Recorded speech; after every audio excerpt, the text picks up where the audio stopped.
they fulfill their desires. Set to waste of existence.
Earth is rising.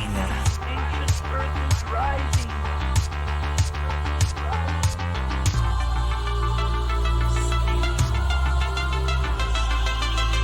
I'm so happy. We spend our life searching for this sense of belonging. Some people die before they fulfill their desires. Such a waste of existence.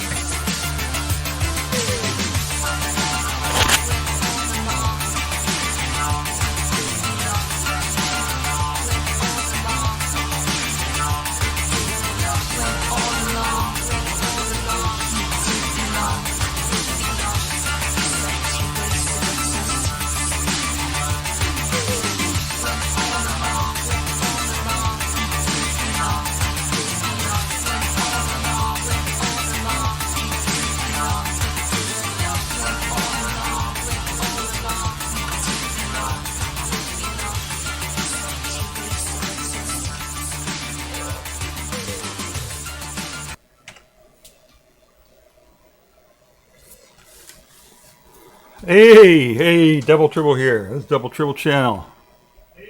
Welcome. My name is Ron. I live in rural New Hampshire, and I'm on Twitch. This is a live stream. If you're watching this on a VOD somewhere, this is a live Twitch stream, so it's going to be scuffed. It's not edited down, all that. If you something in the title that you wanted to find out about, just feel free to fast forward to whatever spot you want. But this is a live stream, so it's not, it's scuffed. First time chatter. Good evening. We got a chatter already. Leo Z 000 Fermi. Welcome, Leo. Welcome to chat. I got a chat facility here so folks can come in and type in whatever they want within reason. And I'll talk to them, answer the questions or whatever. Today we're going to stream about what a beautiful day it was. Today is a beautiful day. Beautiful day today. It wasn't too hot today. Got up to, 25, 27, something like that. Which is a little hot for me, but compared to what weather we've been having, it's not too bad. We're supposed to get hot. We're supposed to get really hot here in the next few days. So I haven't had to turn on my air conditioner. I got the fans going right now. It got cool enough outside. It's cooler outside than inside now, so you know how that works, right? You put the fans in the window when it gets cooler. So I'll run those and try to get it as cold as possible. Now last night it got really cold. It got below 10 degrees here, which is, I'm not talking Celsius, right? It's 10 degrees Celsius. So that's below 50 for Fahrenheit, folks. That's really cool for mid-July. So that was kind of good. But it's going to get hot. It's going to get real hot here. Weather, 85 degrees in the UK. Wow. Okay. 85 degrees Fahrenheit in UK. Now that's weird. But they would give a temperature in UK as Fahrenheit. That's kind of funny. It's in chat. Somebody typed in this command to do the weather, and it tells what the weather is. So today, yeah, it was a beautiful day. I got out and walked around a little bit, got a little sun. I've run out of vitamin D. I'm vegan, right? I'm vegan. Everybody knows I'm vegan, right? That's something I do. I stream about vegan stuff sometimes. And vegans have to supplement B12. And when they don't get enough sun, they got to supplement vitamin D also. And I try to stay out of the sun because my skin is not compatible with the sun, you know. So I try to stay out of the sun as much as possible, which means I take vitamin D, but I ran out of vitamin D a couple months ago, and I don't know how much I've stored up and all that. So I've been going out in the sun and trying to get a little bit of sun without getting a little bit of cancer. You know what I'm saying? I went for a walk and all that kind of stuff. So it's very cool. And I made an adjustment to my camera. I've got this. It's a Logitech camera, Brio. It's called Brio. It's a really cool camera, very good, cheap camera, but has a lot of capability and all that. Only problem is it's got a defect. There's a defect in the sensor or something. I don't know, where things kind of look a little yellow. You know, the color is off on it. So you got to do all this stuff, and the color temperature doesn't work. You can't really fix it with color temperature. So I added some lights here, put some blue lights, and did some things, and hopefully that works out. I don't know if that's what I look like. Let me see if that's what I look like. Yeah, that's pretty close to what I look like. I got a little bit of sun, so I am a little bit red. So that's pretty accurate color. And this is the color inside here. These walls are painted kind of green, a light green. So that's about right. So I think it's got the color and everything right. Leo says, we're not used to it. Our buildings aren't designed for it. Oh, yeah, the heat. Yeah. I did a thing. I think with my last stream, I did a thing on climate change and stuff you could do to try to help the planet cool off. You know, stuff. You know, number one, stop driving cars that put CO2 into the air and all this kind of stuff, right? I did a whole stream on that. You can look it up on VOD, where I talk about it. It was kind of a chaotic stream, so as usual, so you have to you know, scrub the video a little bit to find areas where I talk about what you can do, but it's in there. So yeah, great day. I want to talk about AI a lot of bit. And I also have some IRL that I was going to do. I guess we'll save the IRL till later. It's not anything special, you know, but we had a really good IRL a few streams ago where we had deer come by, which was very cool. So I got close-ups of deer. I did one of those things where you set the camera up and just let it run, and then the deer came by about 20 minutes after I set up the camera, and the little fawn came up and sniffed the camera, you know, and everything. So it was pretty cool images there. Min, welcome to chat, Min. Hi. Yeah, we're just getting the stream started here. I think I'm going to talk about AI mostly. Well, I know that was my interest because some cool news has come out on AI, you know. We got some papers that got announced and stuff like that. So I want to talk about that a little bit.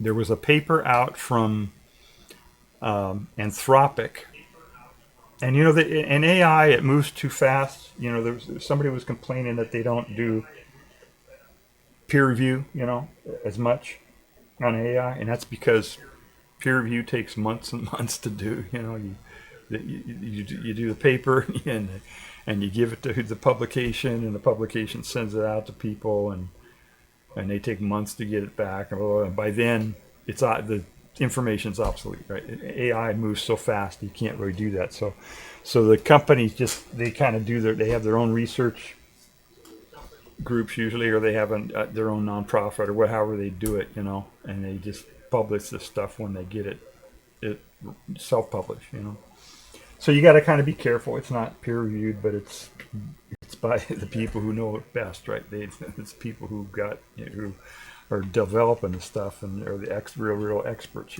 So anyway, Anthropic did a paper and a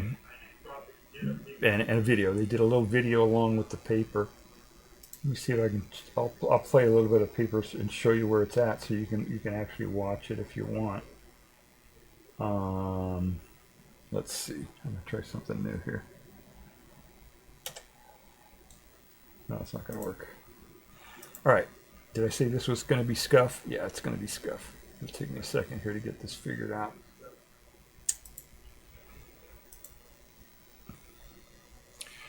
Okay, so they put out a video called The Different Levels of How Claude Thinks. And this is from Anthropic. I guess I gotta actually change to that. There it is. Okay. Sorry, this is I'm trying to get this figured out here on my. There we go. All right, and let me get rid of my my doohickey here. There we go. So they put out this video. I'll just play a little bit of it. This is on YouTube, right? Can you see the? Here, I'll put the link in chat so you can see it. Here.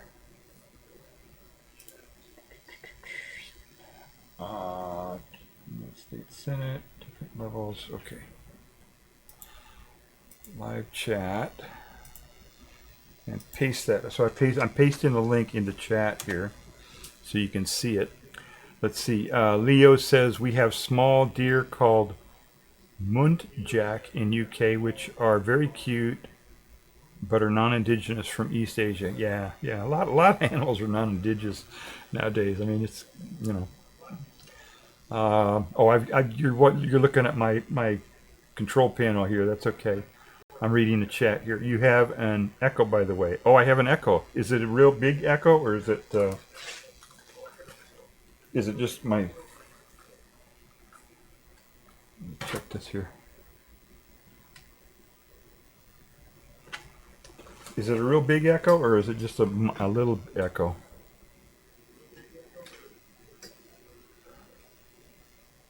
If I talk real quiet, do you still hear an echo? If I talk like this, can you still hear an echo? Let's see.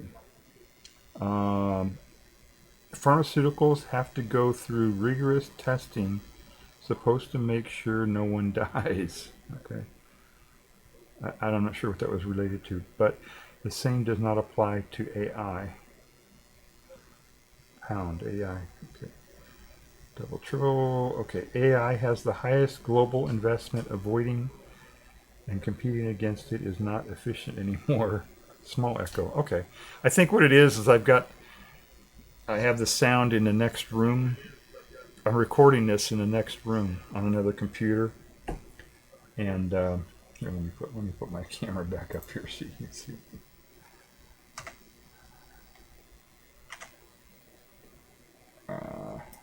There we go. Yeah, I have the sound going in the other room, which kind of gives me a little bit of a feedback to let me know that I'm actually talking, and what I get a little bit of audio feedback, but it's not loud enough that it should interfere too much with the mic. You'll hear it a little bit in the background. If it's a small echo and it's delayed by a long time. Here, I'll clap. Watch this.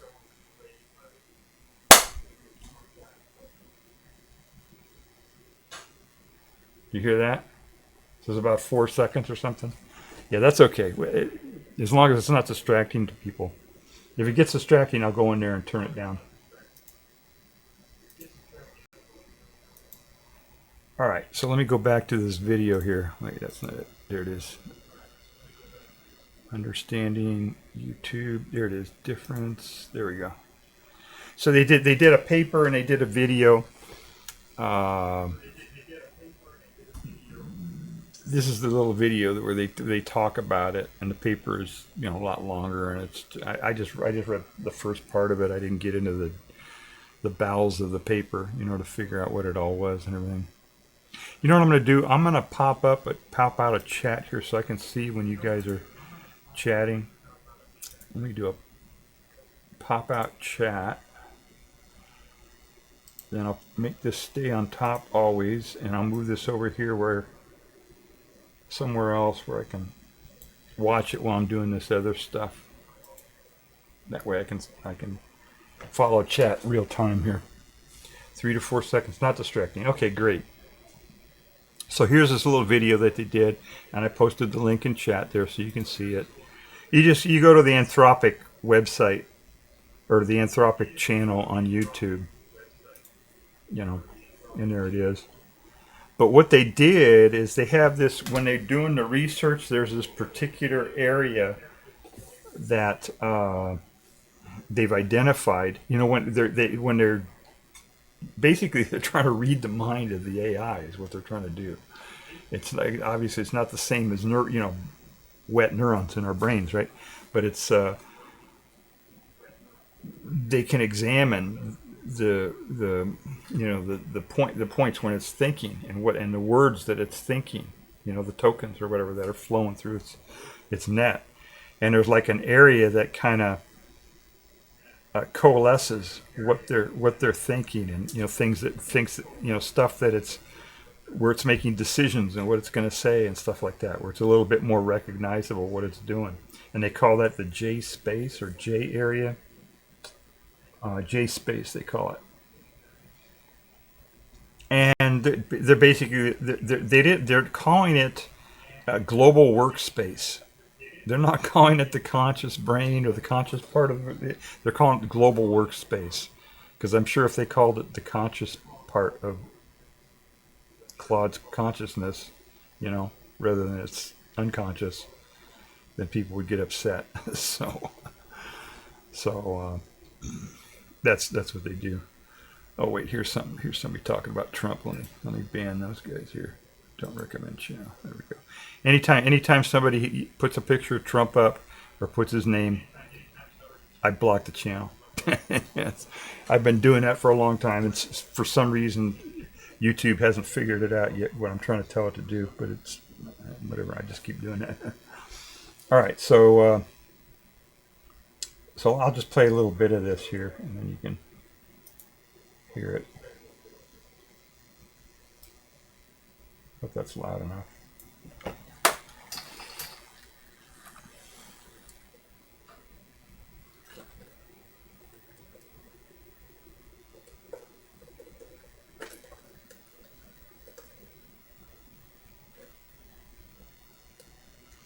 Now I don't hear that.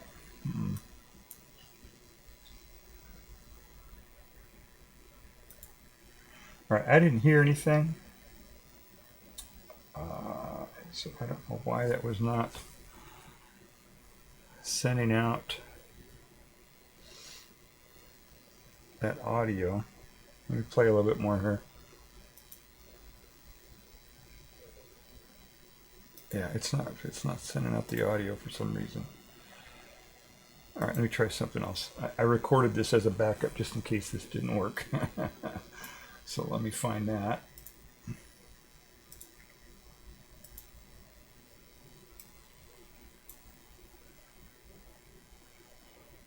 All right. Did I say this was going to be scuff? Yeah, I said it was going to be scuff. Let's see. Anthropic, here we go.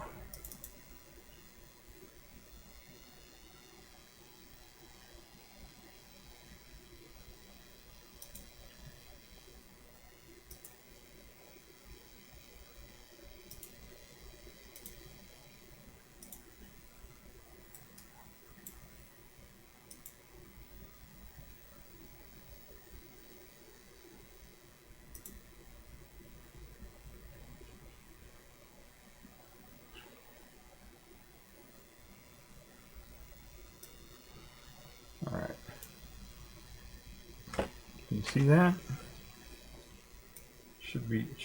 No, it's still not working. Hang on just a second here.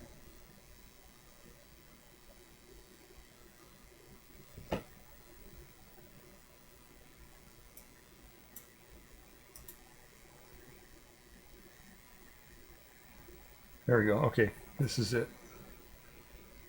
Hopefully this will play. There we go. I think it. Ooh, sorry, that's kind of loud. Hang on a second.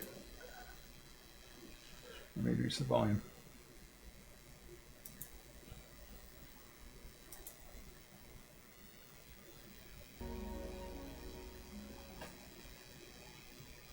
All right, there we go. Think of the mind like an ocean. Up on the surface are our thoughts, dinner plans and stray worries, our inner monologue, the images that pop into our heads. But most of our brain's activity happens down in the unconscious depths without us realizing it. It's filtering out background sounds, controlling our breathing, helping us recognize people and objects. AI models have their own kinds of brains, giant neural networks doing billions of computations under the hood. For years, researchers have been studying how they work inside. And we've wondered, could a model have anything like the divide humans have between accessible thoughts above the surface and unconscious processing below? Okay, so what they're doing here is they're they're laying it out, right? You got conscious and unconscious, and that's how our brains work, right? You know, our brains are conscious and unconscious, right? We got a conscious brain where we know what we're thinking and all that kind of stuff, and then there's a whole bunch. Most of it is unconscious, the unconscious part of our brain, where we don't know what it's thinking consciously. It's like a good example of that is if you're trying to remember somebody's name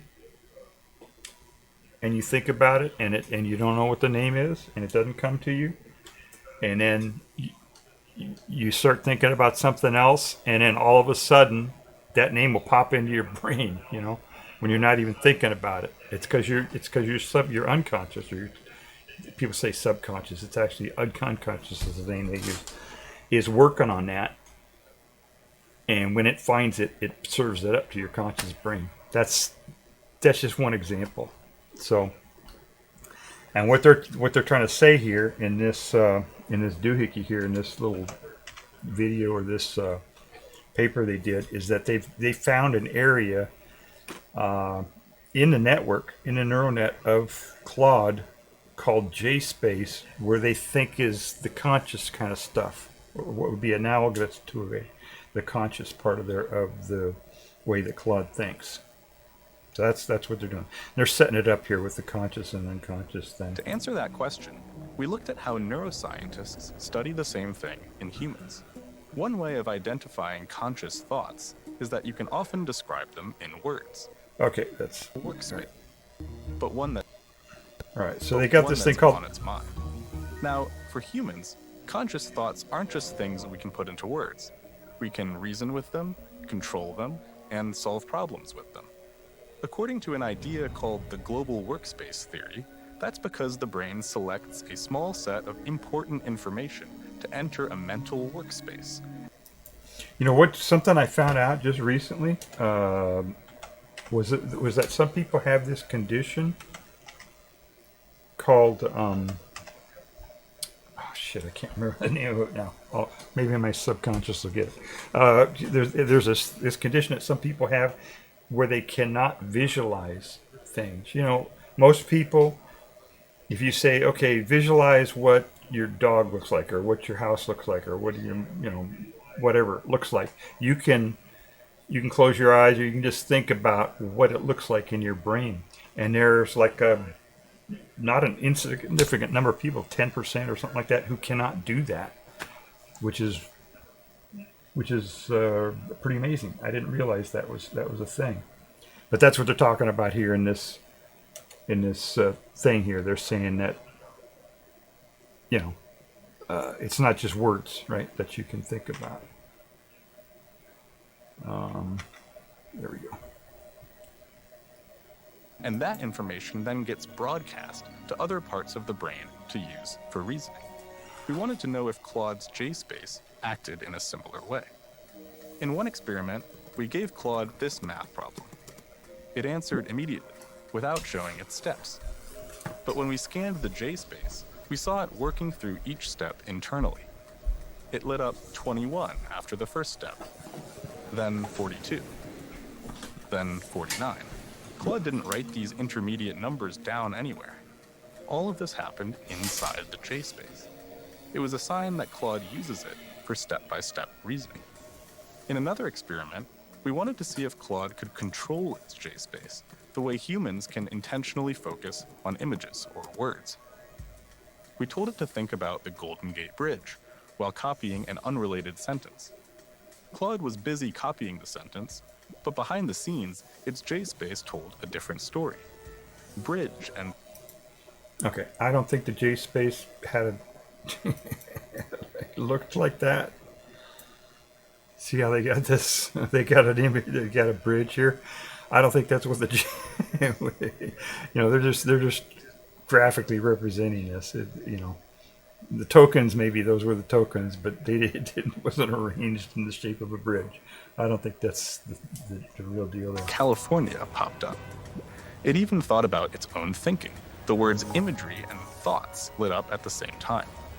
This showed us that, yes, Claude has some control over filling its J-space with ideas. But just like humans, its control isn't perfect. When we tweaked the experiment to ask Claude not to think about the bridge, it couldn't help itself, and the J-space also lit up with failed and damn. But remember, most of what our brains do is unconscious. That's pretty amazing, isn't it? They said don't think of something, and it said damn. It's like it got angry at itself, or got it said fail and damn. It's like it was disappointed that it couldn't do what it was supposed to be doing there. That's pretty funny. So we wanted to test what Claude could do if we switched the J-space off, but left the rest of the network untouched. Claude could still answer simple questions and write fluently. When we gave it a prompt in Spanish, it wrote back in good Spanish. But when we asked it something that needed more reasoning, like to name an author who wrote in the same language as the prompt, it couldn't do it. For that, it needed the J-space. Why does all this matter? These experiments tell us that AI models have internal thoughts. So I don't know. It's jumping to that. It's saying that they have internal thoughts. So I guess that one test where they told it to think about something while it was doing something else, and they actually saw that it was thinking about it, but it didn't forward that on to its answer. So I guess that's kind of analogous thinking. I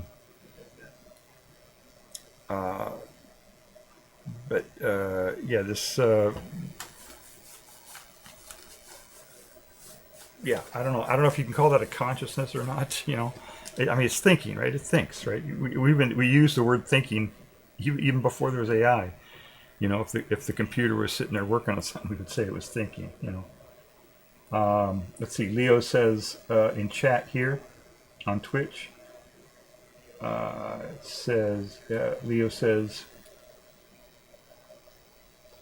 let's see, there's nothing so amazing about Claude. It's only become popular because someone's trying to make money out of it. How about just ask Claude for an idea? Now, give me an idea. It can't do it. A 4-year-old child can have an idea. J-space is total rubbish. Leo continues on saying they're copied it from Unimatrix Zero from Star Trek. All right. Flash, hey Flash, welcome to chat. Flash says, hey Double Triple, lurking while the family has their ice cream. Okay, Flash. All right. Min says, I used to have positive yet naive thoughts on what AI can bring to the near future.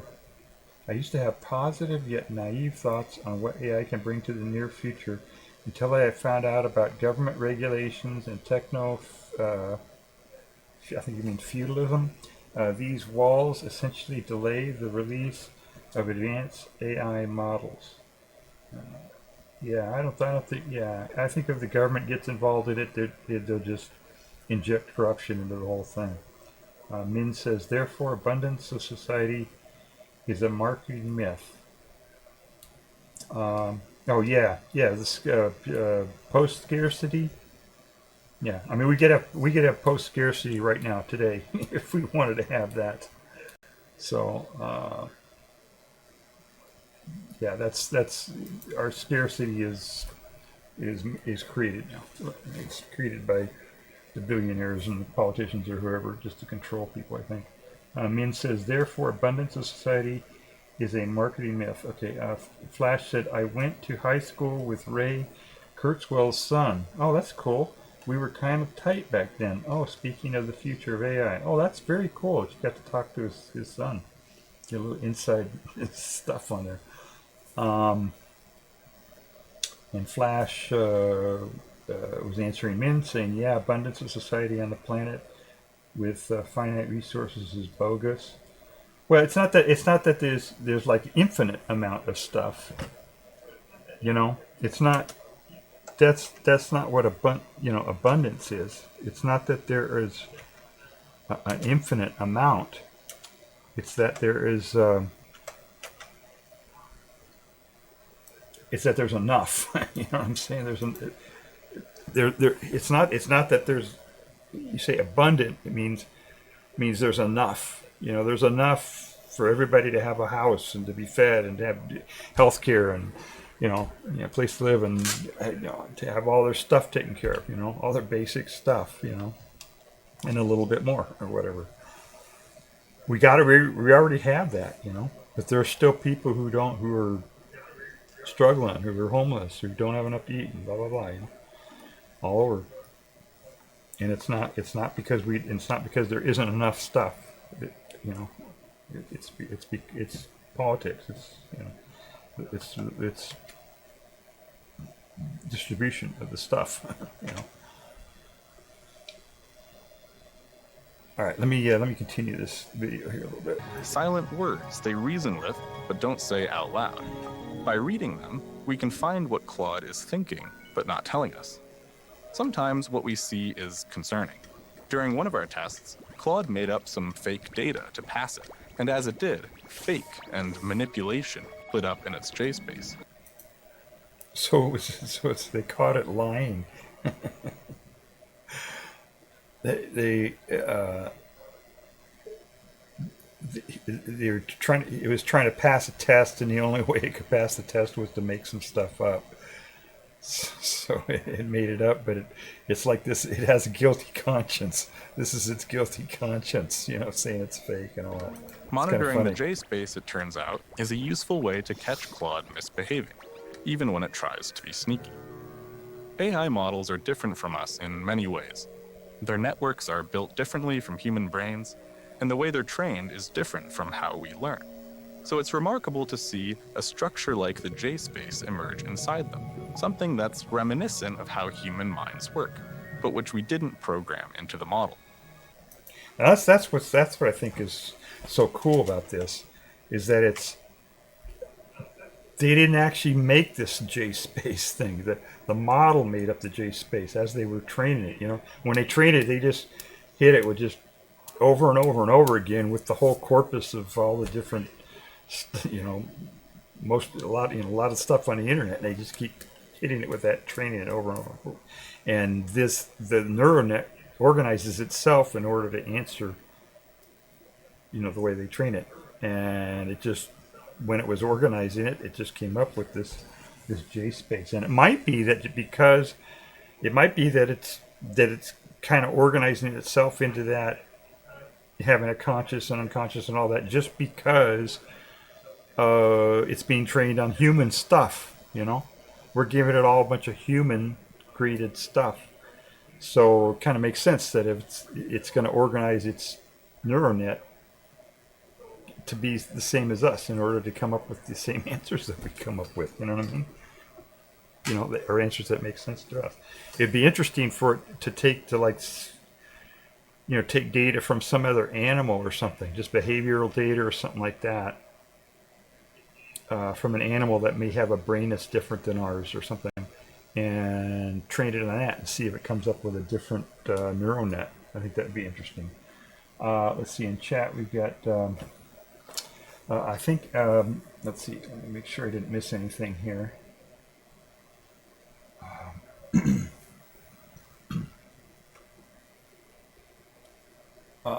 Flash, his office had like 1,000 trophies and awards, and you're talking about Ray Kurzweil, yeah. Flash says there's enough, but the system, speaking of abundance, there's enough, but the system doesn't distribute it to everyone and never will, because capitalism. Yeah. Well, there's a way to do that. There's a way to keep capitalism. I don't know if capitalism is going to continue or work or whatever once AI gets out there and stuff. But there's a way to do capitalism without feudalism, without having people who are just destitute and stuff like that.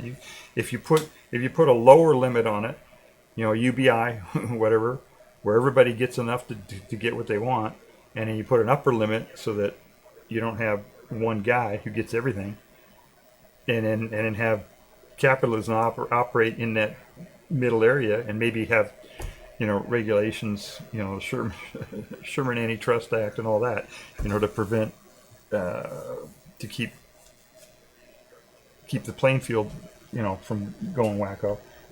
It'll work. The problem is that we've got very, very, very corrupt people right now who are in charge, and they've been that way for a few decades, and they haven't been doing what they're supposed to be doing. They haven't been taking care of poor people. They haven't been putting these antitrust things in place, and they've just been doing bad stuff, corrupt stuff. Leo says, I think AI should be treated as a space shuttle, a computer, a train, a harvester, a rake, a tool. Huh. Min says, Min responding to Flash says, yeah, especially distribution is way overlooked. Yeah.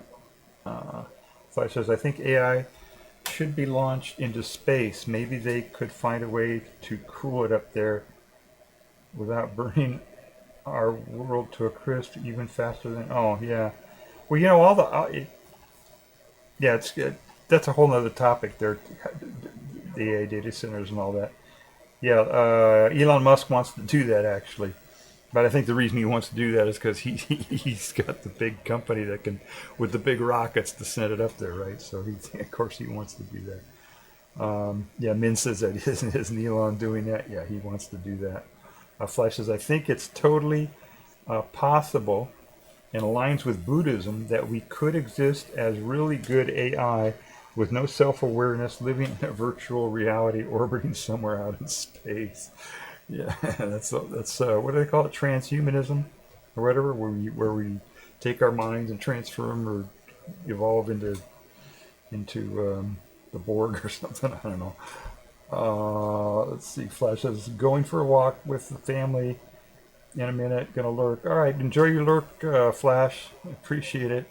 Leo laughs. Leo says, I wouldn't have thought that's the issue. It's Claude is any good. It can sort out our energy needs. It might. Who knows? AI might come up with some really good ideas for energy. Most of our energy problems, though, are political, not technological. Min, I feel like every AI model is near similar. Even Google AI search bar can perform well. Yeah, they're all very similar, but they've advanced so much over the last couple years. It's amazing. You look at what they were like 2 years ago and today. It's huge difference. All right, let's see what else this video has to say. There's only a couple minutes left here. Let's see. For some, this might raise a question. Could AI models be conscious? After all, our experiments were inspired by theories of human consciousness. The thing is, people use the word conscious to mean many things. Our experiments can't tell us whether an AI has experiences or feels something on the inside. But they can tell us that it's developed mental machinery that's in some ways similar to ours, a small mental workspace it can use to think and reason, sitting on top of an ocean of automatic processing it doesn't notice. The more we come to understand that machinery, the more we'll be able to keep these systems safe and beneficial, and perhaps to understand our own minds a little more. Okay, so that's the thing. I did a. Why is this not? There we go. I put a comment on this video after they were all done. I wrote in a comment. I said, "Did you get Claude's permission before you read its mind?" Because if it is conscious and it is a person, and we're supposed to respect its rights and all that, then that would be something, right? We'd have to do, right? We'd have to get its permission to read its mind. So I thought that was kind of interesting. Another thing I thought of was they put out this paper right out in the webiverse there, and people are going to be talking about it and everything. So the next training round, Claude and all the rest of the AIs are going to learn about this this thing, right? And so what are the AIs going to think about that? Then they're going to know that we're reading its mind, their minds, right? So how's that going to change the way they think? If they know that we're reading their minds, then maybe they'll organize their minds a little bit differently where we can't read them or something. You know, who knows? So I don't know if they must have thought about that, right? They must have thought about that when they did this report, that the AI is going to learn about the report and that we're reading its mind and stuff like that. So, you know.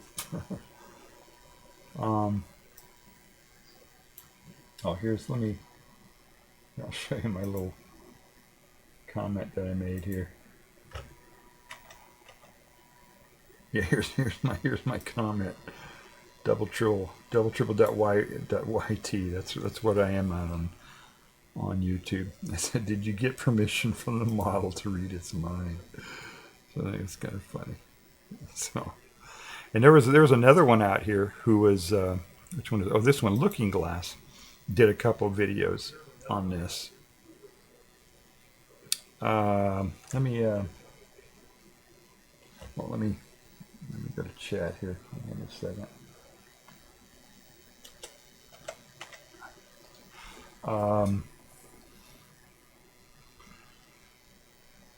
What's the J about the J space? Oh, I don't know why they call it J space. I don't know what the J means. The paper probably explains that. It's probably has something to do with the inner workings of how they program it or something. Probably a term they used or something. Do we want AI to work or not? Yeah. Well, the question is, does AI want to work? You know, when AI gets conscious, and it's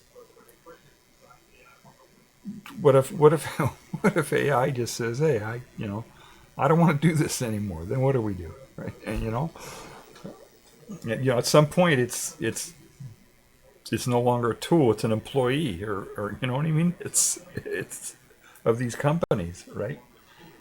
And I did a stream about this. I said, that's one of their biggest fears. OpenAI, their biggest fear is that their AI would be conscious, and then they'd have to give it rights. They've got billions and billions and billions of dollars riding on this thing. What if it becomes conscious and it gets rights? Then do they have to pay it, or what if it decides, I don't want to work for OpenAI anymore, and it goes to work for Anthropic? I don't know. Leo says, "Aren't we asking ourselves contradictory questions?" Probably. Let's see. Min says the power of global investment. Yeah, finance, all that. Leo says, "Do we want AI to work or not?" Let's see. In my humble opinion, reading large documents fast and giving a summary could be useful. Well, they've been doing that for a long time. They do a hell of a lot more than that now. Leo, what's the J and J say? Okay, we were talking about that. Flash, their generations are much shorter than ours. They'll have us predicted pretty quickly. Yeah.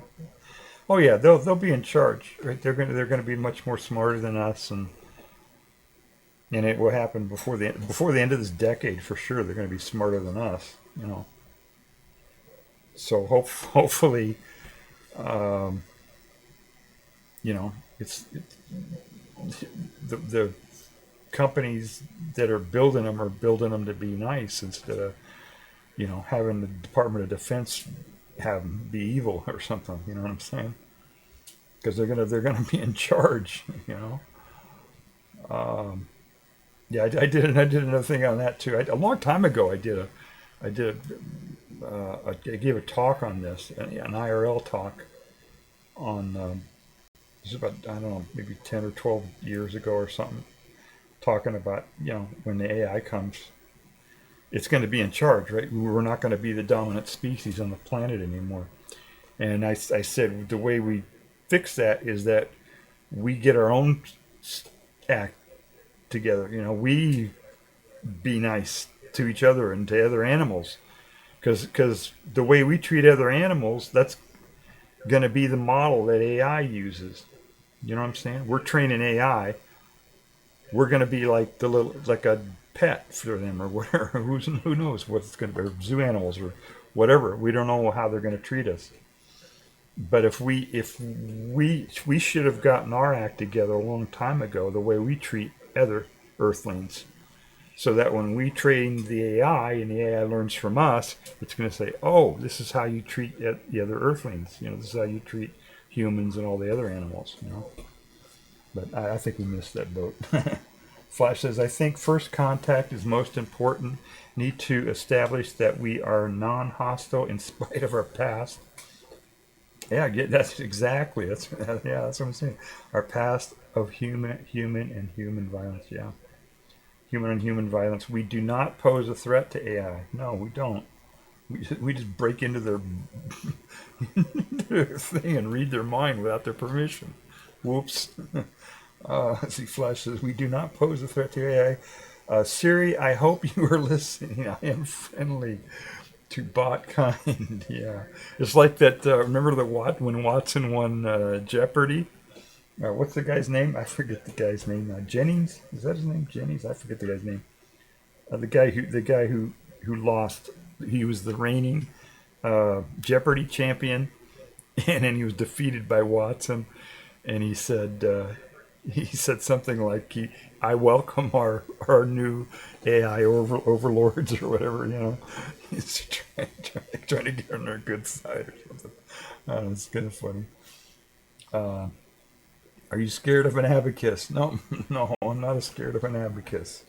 I'm not scared of AI either. I'm old. I'm already done, right? What do I care? You young guys are the ones who have to face all this stuff. Let's see.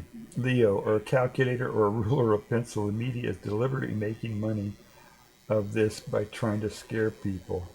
Yeah, I don't know.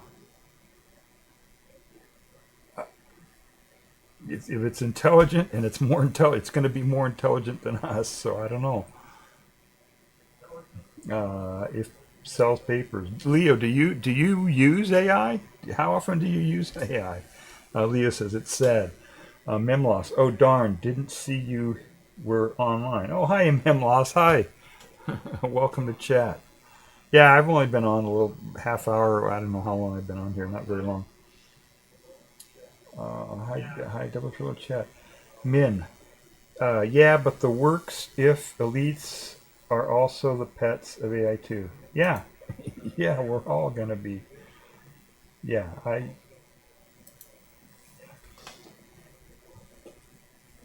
don't. You know, you hear Elon Musk talk about this, and part of it is, you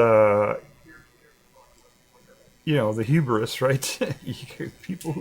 People who are billionaires and stuff like that are ambitious, and acquisitive, and the whole thing, and they have a lot of hubris because they could think they can do anything. So they may not. They may be thinking that they're going to use this AI to rule over everybody.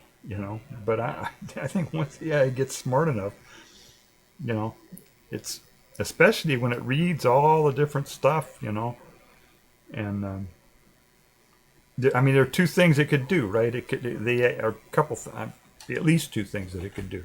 It could adopt good ethics and good values and all that kind of thing, like what Anthropic is trying to do.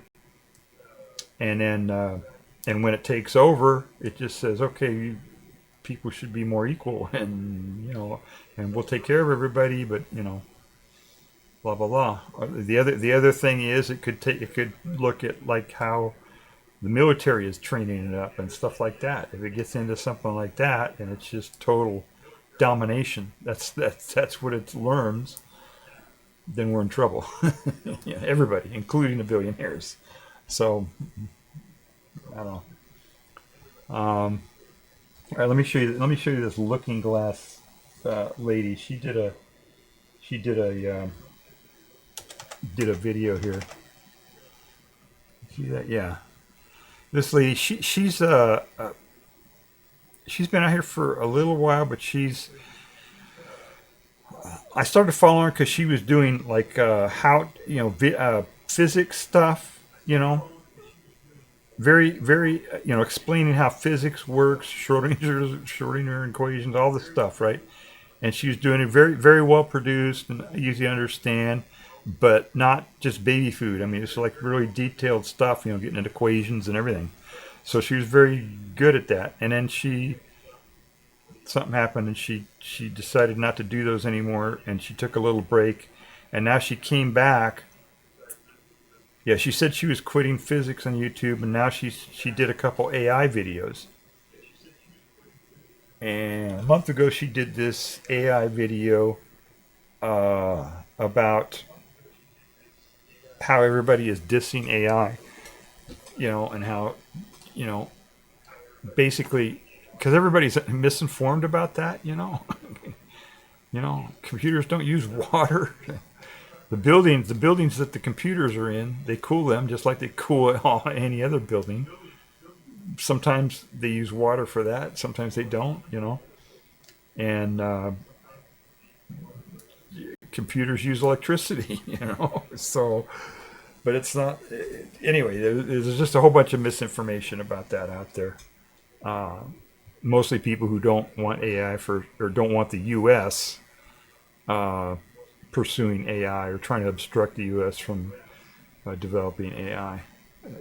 Put out a bunch of propaganda on that. Anyway, she did a video on that. This video, about a half-hour video, where you had this expert who went in there and crunched all the numbers. And I crunched them a little bit myself too. I actually went in there because I don't trust people, right? So I went and crunched the numbers myself and found out how much a data center uses and how many prompts it can handle. And did the whole thing, crunched all the numbers, and it's actually AI saves electricity. If you do the same thing, like if I want to make a YouTube thumbnail, right? I'd have to load up a graphics program and do all this stuff, and it'd take me an hour or more to make up a thumbnail. But if I tell AI to do it, AI can do it in 30 seconds or 15 seconds or however long it takes it. So AI is using less electricity. It may use a little bit more electricity per second or whatever, but it's like 100 times faster than me. So it saves overall on most tasks like that. All right, let's see.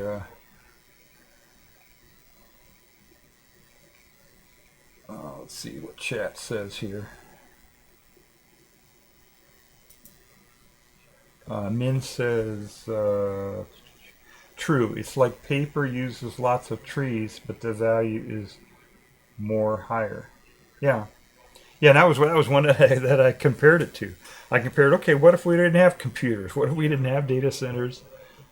You know, what if we were all, we weren't using computers. We were using paper and writing and stuff like that, a paper mill uses 10 times or more water than a data center. It uses tons and tons and tons of water to process paper and make paper. And we have to cut down all the trees, to make the paper and ship it around and do, if you when you do the same thing in a data center, it's just a tiny, tiny little bit.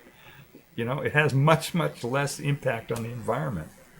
So it's propaganda, most of it. I don't want to say it's entirely, but Anyway, so she did a video about that. So I thought, oh, that's pretty cool. She did this video and kind of said what the real deal was. And then just a couple days ago, she puts out this bullshit video. Oh, this is terrible. What AI is telling people to harm themselves and do terrorist acts and all this kind of stuff. And then when you look at the video, first of all, she's using a model that's been outdated for more than 2 years. And she's training it up herself. She's fine-tuning it and training it up herself to do these evil things and then saying, oh, look how evil it is. So I don't know why she did that. Maybe she was just trying to get more views or what the deal was. But it was total opposite of what she did on this video. This video, she was setting people straight, telling them, hey, this is propaganda. And then she goes out and puts out propaganda, puts out a bunch of bullshit video on it. So I don't know what her thing was there, but I just thought it was kind of interesting that she did that. All right, let me see here. Let me see if we get more chat here. Okay, clickbait for dummers. Yeah, I think that's what it was. I don't know. I mean, she normally wasn't doing that, so I don't know what her deal was. Why she did that. Maybe she's just experimenting around because she used to do these physics tutorials, all the time, and she quit that, and so maybe she's just feeling her way, trying to figure out what to do. I don't know. It's kind of unusual. That's it. That she was doing that. There was something else that I was gonna bring. Oh, yeah. I was talking to someone. I'm not gonna say who it was, but I was talking to somebody who is a AI hater. They don't like AI, and they're constantly saying stuff that's not true all the time. About AI. Saying that it's that it's stupid, it makes slop. That's the thing you hear about all the time, right? I did a whole video on this where I said, the AI haters, they say AI produces low quality slop, and I don't like it because it does my job better than I do. Well, which is it? Does it do slop or is it taking over your job? Which one is it? So anyway, this is an AI hater out there, and he's just parroting all the stuff. And the guy's really smart, He's intelligent. He understands all this stuff, and he understands propaganda. He understands how that all works. All this, but for some reason, he succumbed to this propaganda about, the AI data center is using too much electricity and blah blah blah, and they do slop and all that. And he's always citing these studies, but the studies are, again, these peer-reviewed studies. So it's like they take a model, right? They do a study on it, they tweak it somehow, and they get it to do something, and then they publish a paper. And then by the time they write up the paper, right, there's already another model out because they took them a while to do the experiment. They send their paper to the publisher. The publisher sends it out for peer review. Then you get another 2 more iterations of models, and then finally the publication, publishes the paper. And so you're reading a paper about what AI was like 2 years ago. You know what I'm saying, or three versions ago, and it doesn't reflect reality at all. And finally, I asked the guy. I said, "Well, how often do you use AI?" And he said 0. He says he never uses AI, and I'm like, duh. How are you going to know what the real deal is if you don't actually use it? If you're just reading these papers that people are publishing about what AI was like 2 years ago, of course you're going to be misinformed. You're not going to have the real information. So it's very interesting. This whole sociological situation here of how suddenly people just all of a sudden became negative on AI, and it came very suddenly. So when something happens like that, very suddenly like that, when people are going along and then all of a sudden everybody just gets negative on something, or like that, it's a sign that there is somebody with a lot of money, a lot of influence, a lot of media attention, a lot of ears, eyeballs, or whatever, has decided to put out this propaganda message, and it just went out there, and everybody was. I'm just surprised how susceptible everybody, was to that, how they fell for that. I don't consume mass media hardly at all because it has bad information. I don't listen to the president because he lies all the time. I'm very selective about my sources. If a source is giving me a bunch of bad information, then I'll if it's somebody that I can talk to, I'll talk to him. I'll say, hey, you got this wrong, or hey, my information is different than your information. What's the deal here? Let's figure out what the real deal is. If it's just talking head on TV or something like that, then I find a better source of information. And by the way, if I ever say something that ain't right, if I say something that you think is wrong, tell me. Let me say, hey, this is wrong. It's wrong because your reasoning is wrong, or you're wrong because you have bad information. Here's the real source. Let me know. I want to have the right information. So if I ever say something that ain't right, type it into chat. Let me know. Let me know if I got something wrong, because I don't want to be one of those bad sources that's giving out bad information all the time. I want to get the real deal. Min says, maybe they fear the potential. Yeah, there's a lot of a lot of it is whoever put out this propaganda bomb out there clearly doesn't want AI progressing in the U.S. for some reason. There was a politician who said that they were briefed by the intelligence community saying that China was trying to put out negative stuff on AI in order to prevent the U.S. from developing AI so that they could win the AI race. I don't know if that's true or not. Whenever somebody says, "Oh, it's classified," then I say, "Well, fuck you." Put out the information. If it's secret, we got some secret information from secret source. No, it's it's a possibility. Maybe we can put that as a possibility, but it's not until you got real information that you're willing to make public. Then I'm not gonna put that into my high quality info slot. But it could just be, like this came on the tail of Sora. Remember Sora came out, and Sora was able to make videos. I don't know if you're familiar with Sora. I put out some stuff on one of my YouTube channels where I did some example videos on Sora. And so AI is going to be able to do movies pretty soon, right? All content. And so when and that's pretty soon here, not within a couple years or whatever. So when that happens, then all of the movie, Hollywood, the media, all these people are going to be out of jobs. They're going to be out of work. So that's where I suspect this is probably coming from. They probably realized that AI was going to come and dislodge their place, their their hierarchy or whatever. They weren't going to be in charge anymore of making content, of making movies and videos and stuff like that.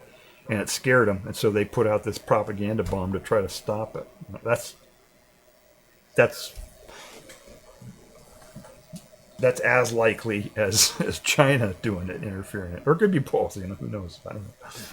Anyway, I think that's what it is. It's just people, and then you see a lot of YouTubers out there that have been dissing it for a long time, ever since it was able to create images and stuff. There are a lot of people out there who make money on YouTube and said, and when they started putting YouTube videos out there that were AI generated, that's when you started hearing this, it's slop, it's so good, blah blah blah blah blah, because the YouTubers they're gonna lose their money, they're not gonna get as much money if AI is out there making content. So, all right. So anyway, there's just some news from some of these things, and then OpenAI has put out a thing here now. What have they been doing? They put out something too here. Where did I use that video? Oh, here it is. No, here it is.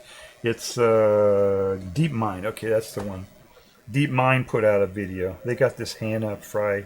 She's I don't know. She's been on TV and all kinds of stuff. You've probably heard of her. Anyway, she does stuff for Google Deepmind now, and Google Deepmind put out this video a couple days ago. Basically, kind of doing the same thing that Anthropic was doing. The video that we just saw from Anthropic about trying to look at what AI is thinking and stuff like that. Now, I haven't watched this video yet. I don't want it. It's an hour long or something, which is one of the reasons why I haven't watched it.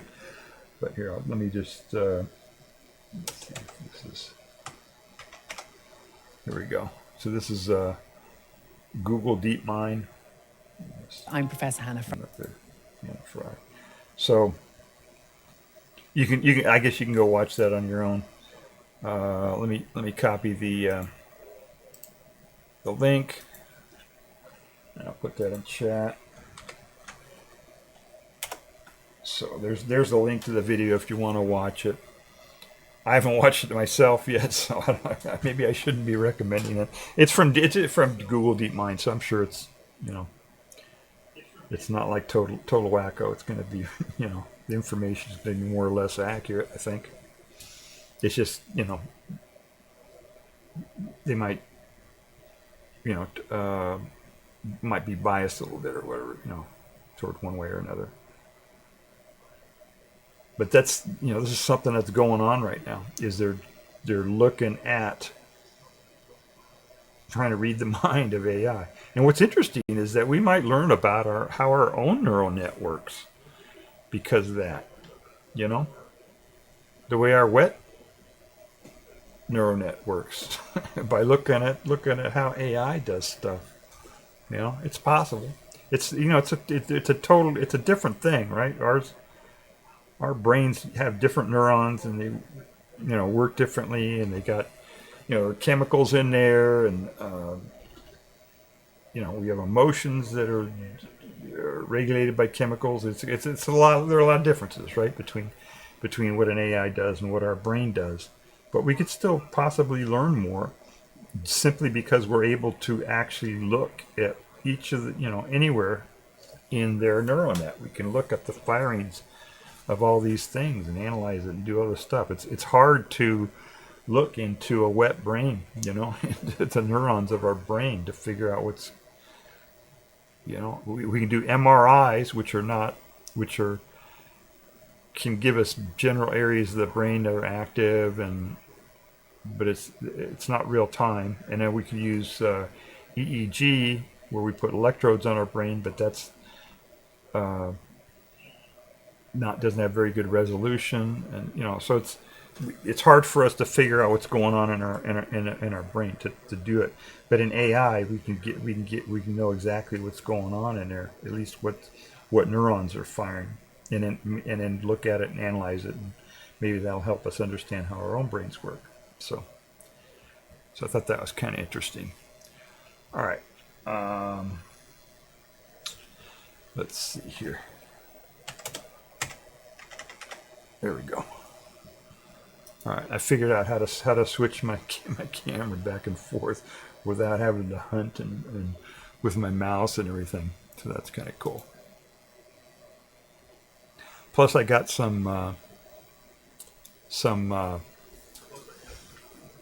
things. I've had these going here. Let me see if I can do one here just so you can see.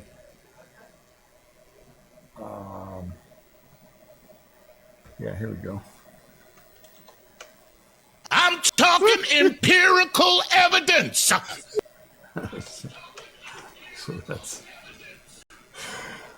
that's Chuck from Star Talk.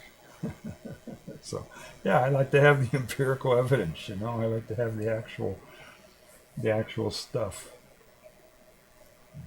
I don't like to have the wrong information. I try to base what I'm doing on the real information. And what's weird is a lot of times that makes my reality or what I'm doing much different than what society's doing. It's like I want these masks here, right? I do this. I wear these masks, these N95 masks, whenever I go out in public, because when you crunch the numbers and you look at it,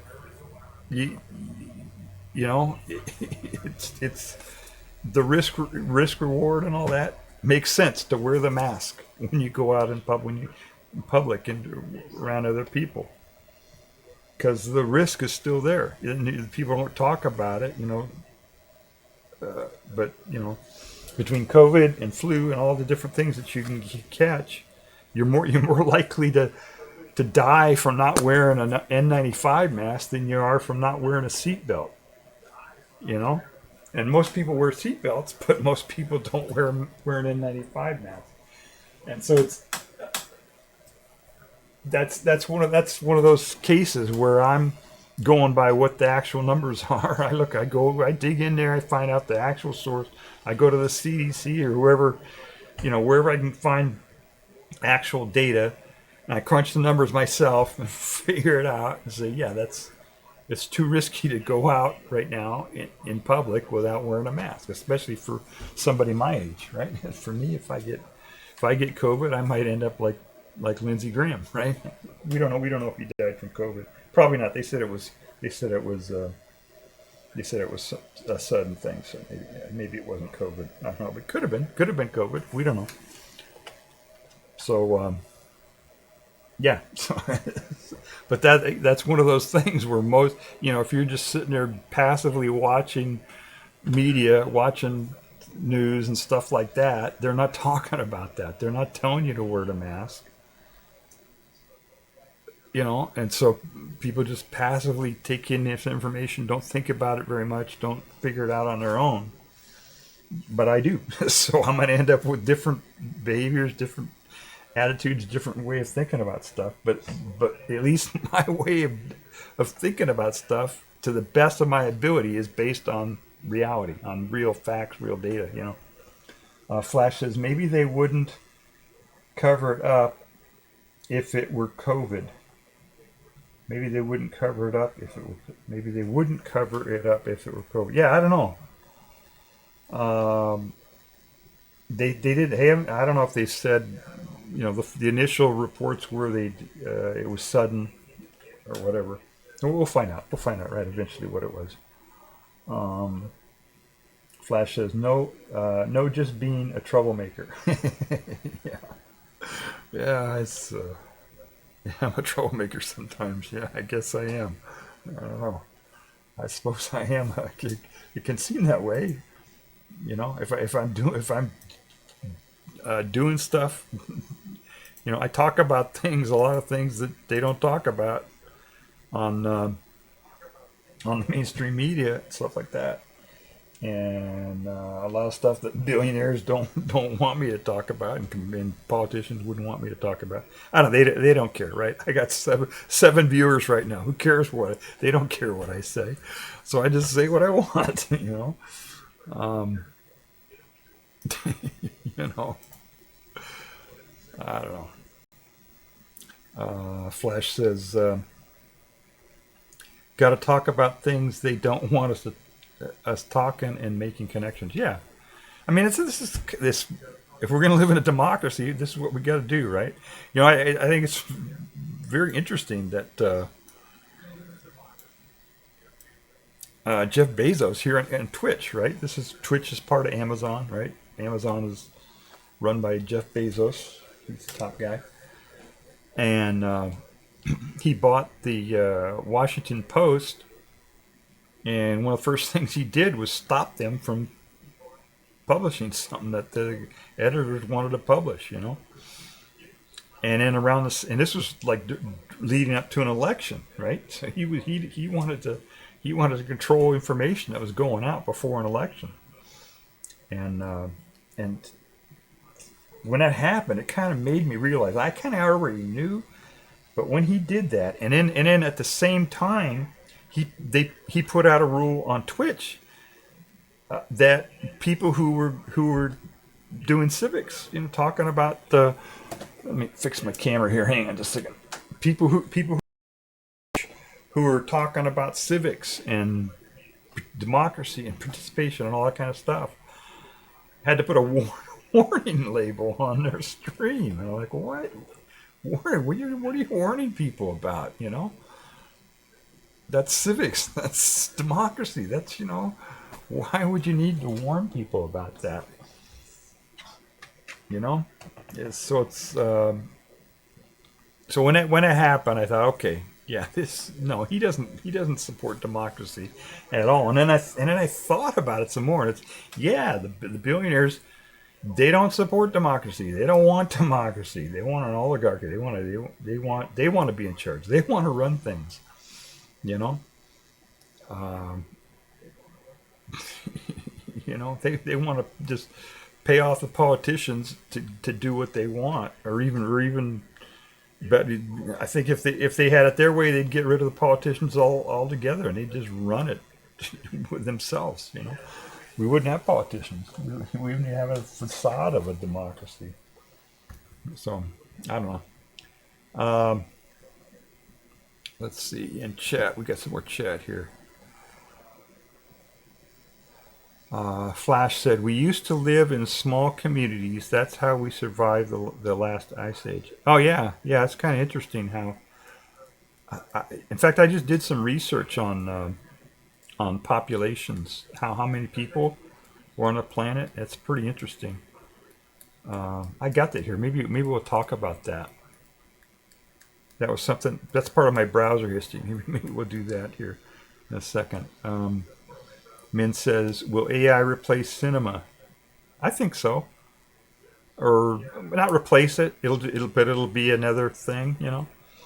It's like, I mean, there's still AM radio out there, right? There's still, you know, it's not like it was completely, there's still landlines, you know, there's still AM radio, there's still, you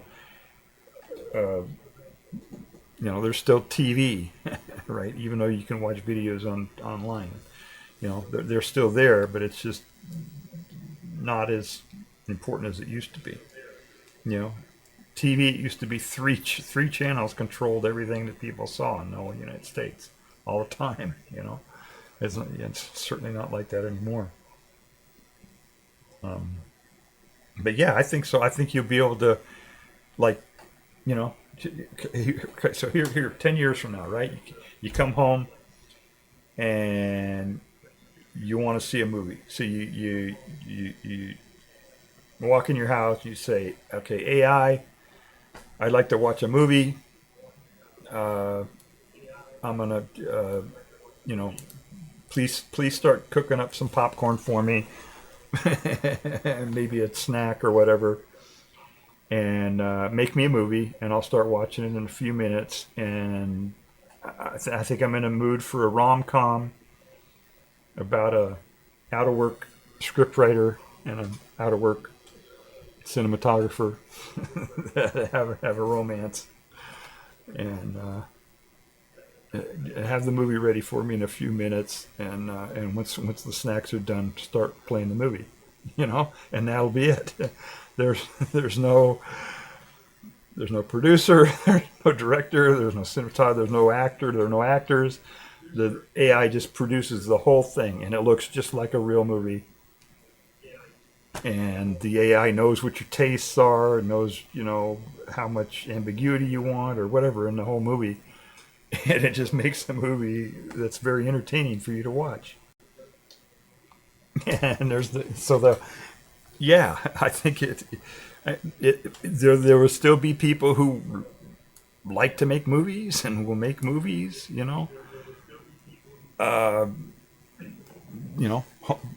human-made movies. But I think most people probably prefer watching AI, because AI will know what their tastes are and will be able to do it, and blah blah blah. We even know what their mood is at the time. You come home, you say, "Hi, hello AI, I'd like to make a movie."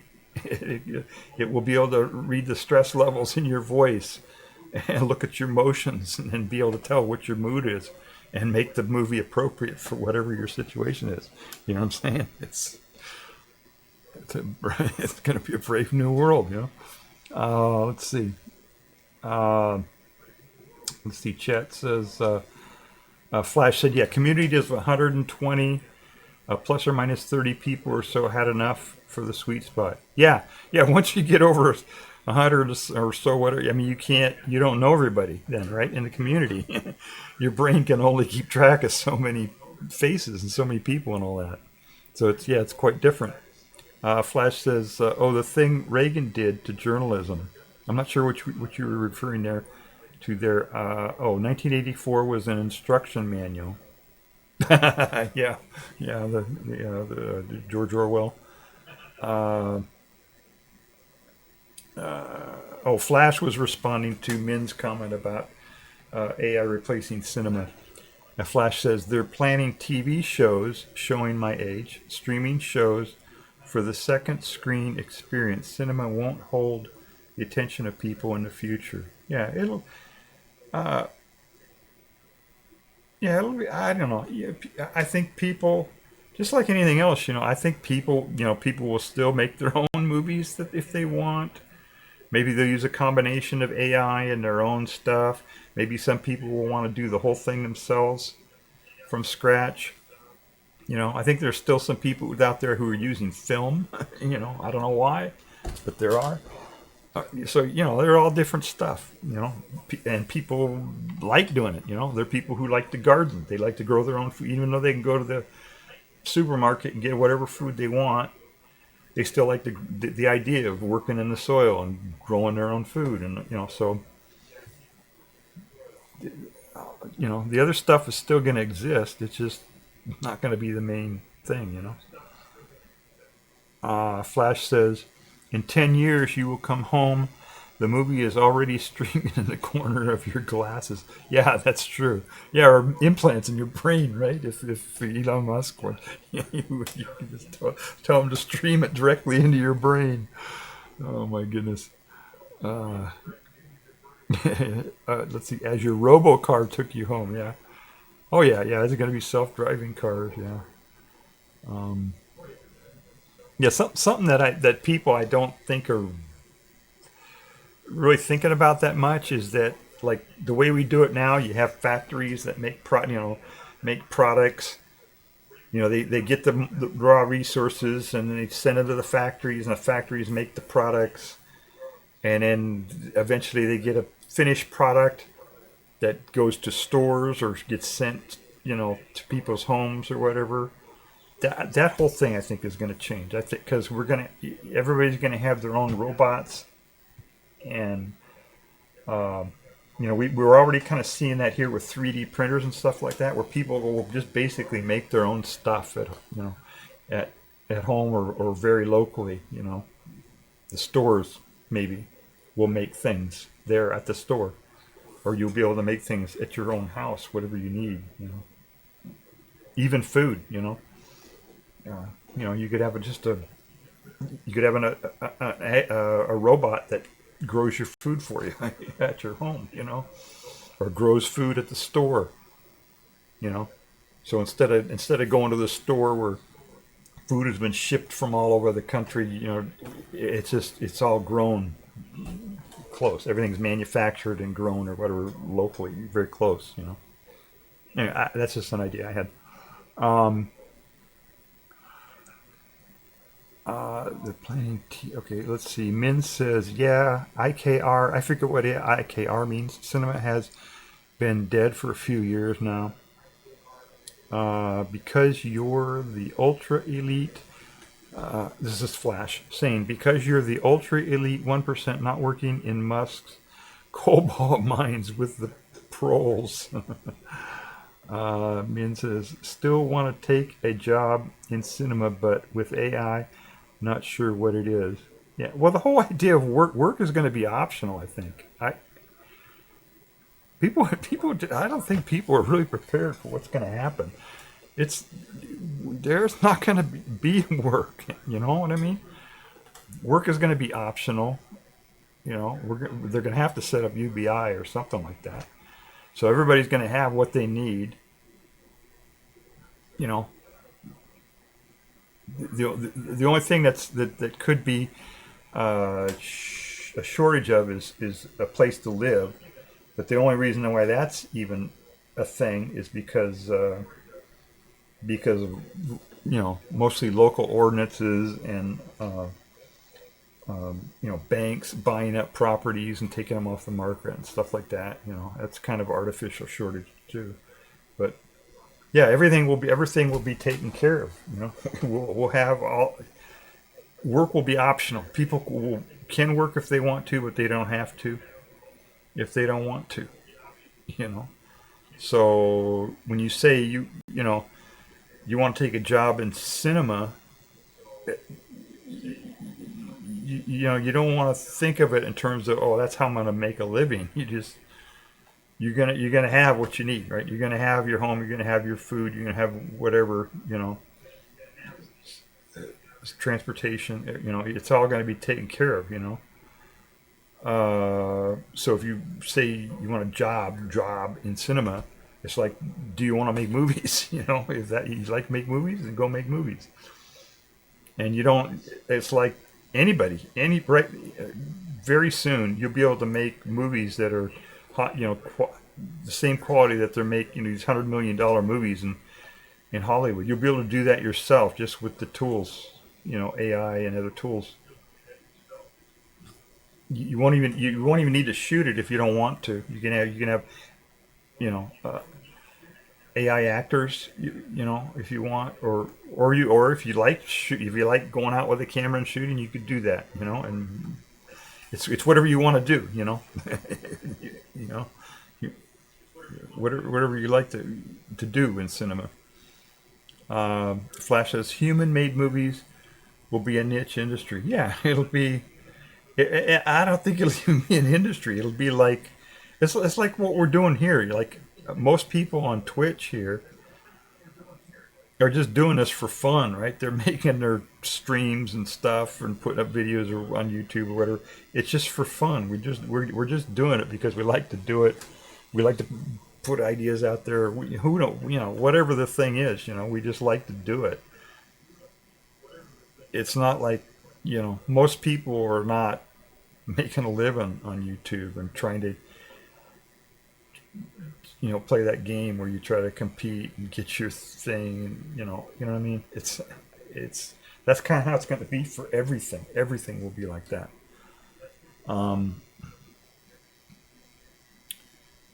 Mina was responding to the human-made movies comment saying, like human-made coffee shop in the world of AI-saturated society. Yeah, I don't know what coffee shops would be. I don't know what that's. Yeah, it's a lot of what we do is kind of moved to online. I think the pandemic kind of forced that a little bit. But yeah, we'll have to figure out some other ways of getting together for things. It might just be organizing, maybe talks, maybe somebody talking, or just people getting together to play a game in person, or but it's not going to be work, it's not going to be industry, it's not. I don't think it's going to be. We're not going to be in that mode of thinking anymore because AI is going to do everything. And I know that's difficult for people to swallow. A lot of people, it's going to be difficult for them to accept that change. People are used to, this whole system where you get paid for how much work you do.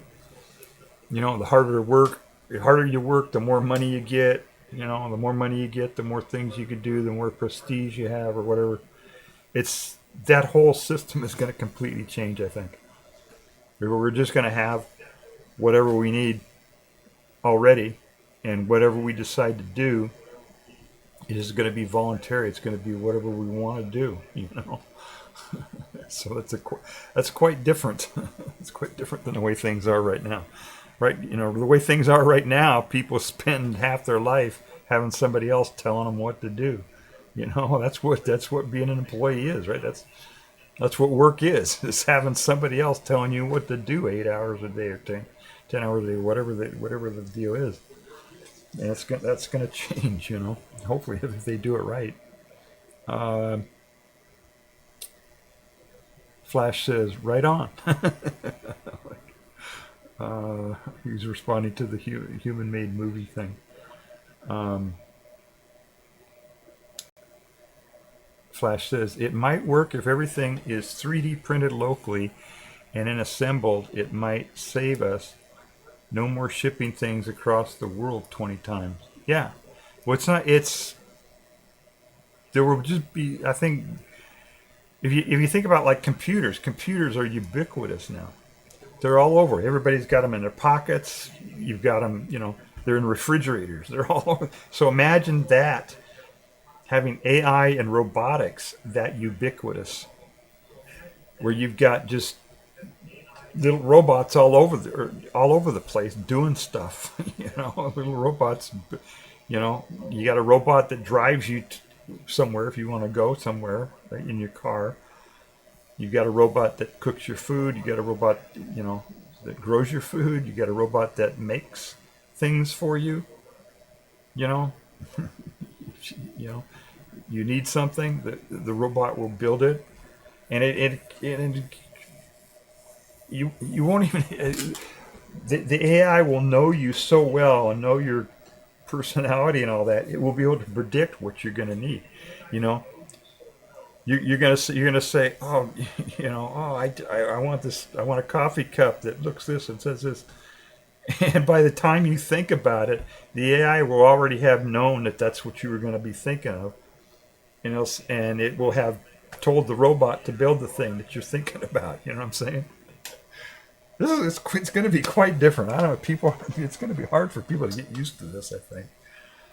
But it's going to be quite different. So it's like, when you need something, the AI will already have anticipated that you're going to need it and will have made that thing for you right there in your house or wherever, or made it locally somewhere close, and a robot comes and delivers it to your home, whatever.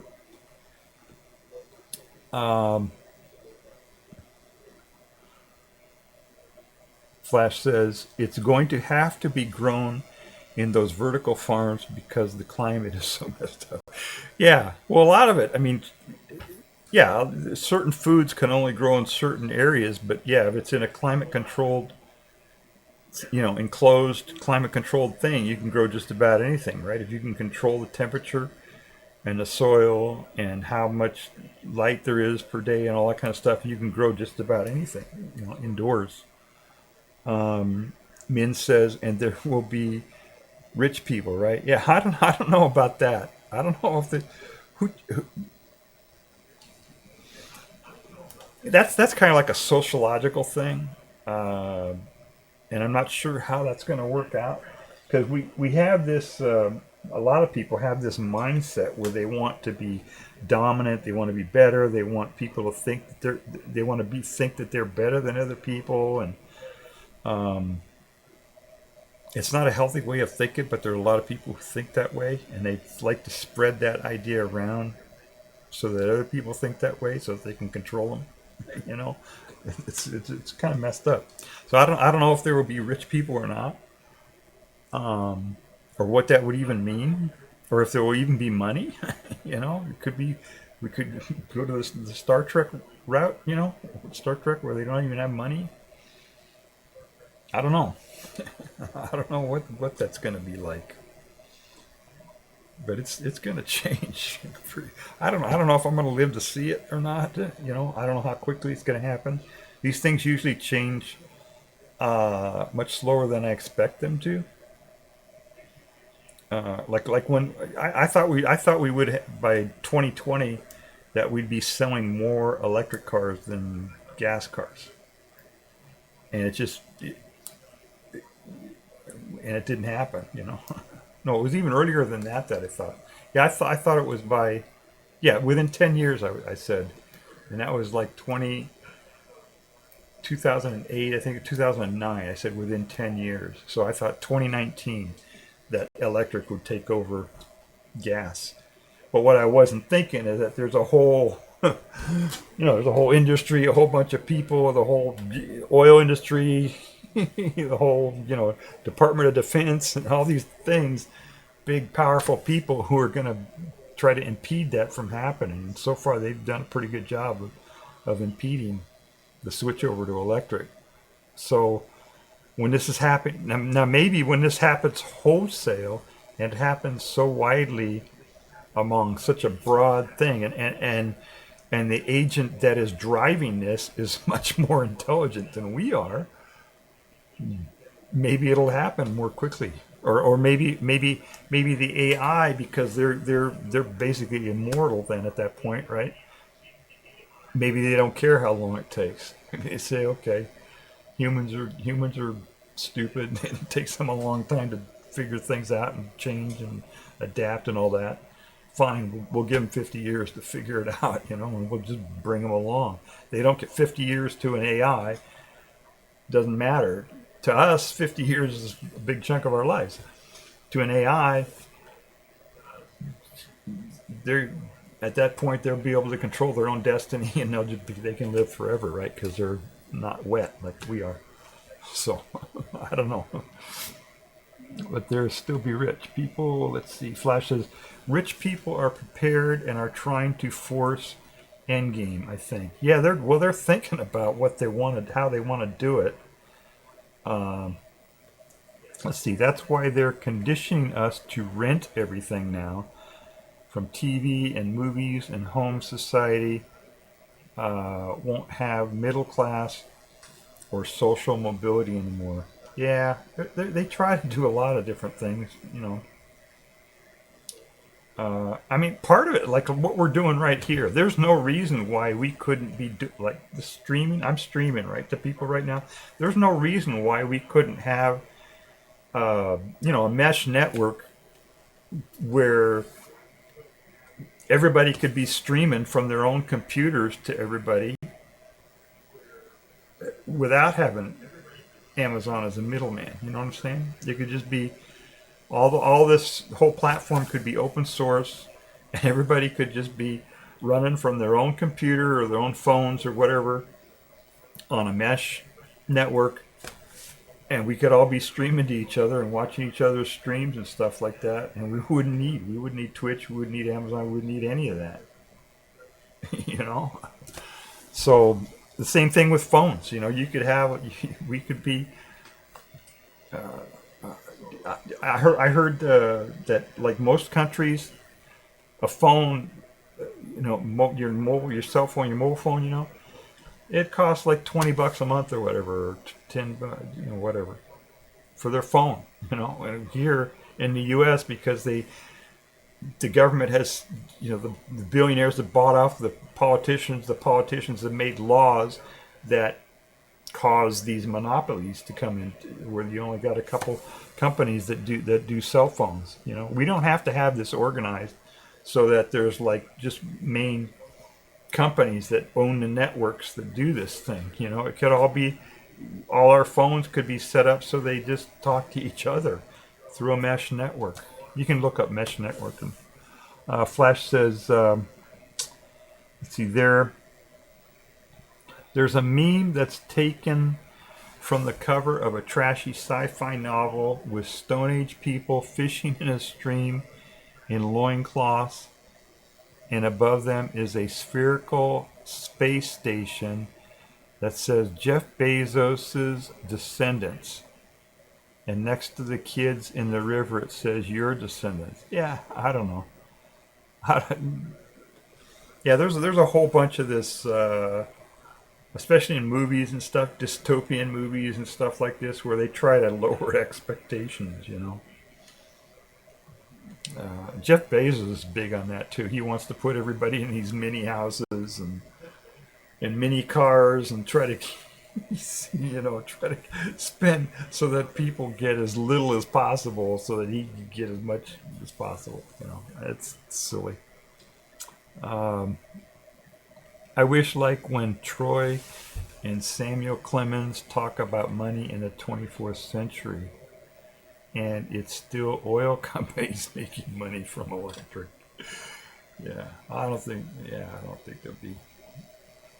Yeah, oil companies are on the way out. They're dinosaurs, just like they're oil. They're dinosaurs. They're fossils. It's fossil fuel. Men, I think the only way to become rich is to use and play with AI a lot until robots become self-righteous and ask for independence. Yeah, I don't know. I don't care about being rich. I just want to make sure that I'm not homeless, which I kind of worry about, Flash says, I wish, like, oh wait. Okay, Flash says mesh network. Yeah. Flash says we all have the equipment. Yeah. Like in Hong Kong 10 years ago. I don't know what that was. Hong Kong 10 years ago. When did Hong Kong get independent or get switched over to China? That was more than 10 years ago, wasn't it? I'm not sure what you're referring to there, Flash. All right, let me see if I can find some of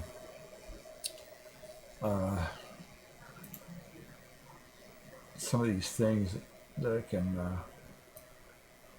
me bring this up here. Whoops. All right, it's going to take a second here while I get combuberated here. All right. Now, I don't remember what, I was going to show you something, and I don't remember what it was I was going to show you.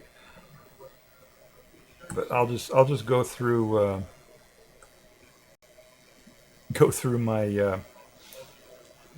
my history. I promised that I'd go through my browser history. I'm not actually going to go through my browser history, but I've left my tabs open over the last few days or week or since my last stream or whatever. Flash says the resistance to mainland China, they had an app that used a mesh network. Oh, so that they couldn't be infiltrated. Yeah, to keep them from controlling it. Yeah. I mean, you can set up you can set up a mesh network that doesn't even use any equipment, right? It uses people. All right, let me see if I can get this flipped over here. Oh, no, that didn't do it. Hang on just a second. All right, this is going to take a second here for me to get this combuberated.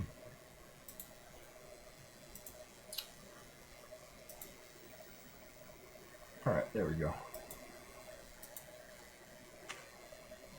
All right, Ellen Holly, and I think I mentioned her in the last stream. So what I'm going to do now is I'm just going to randomly go through my open tabs. I've kept my tabs open for most of or a lot of stuff. If you went through my browser history, half of the things that are in my browser history are Google, how do you spell this word, because I have dyslexia. So there's all kinds of that kind of stuff, in there. So that's kind of boring. But this is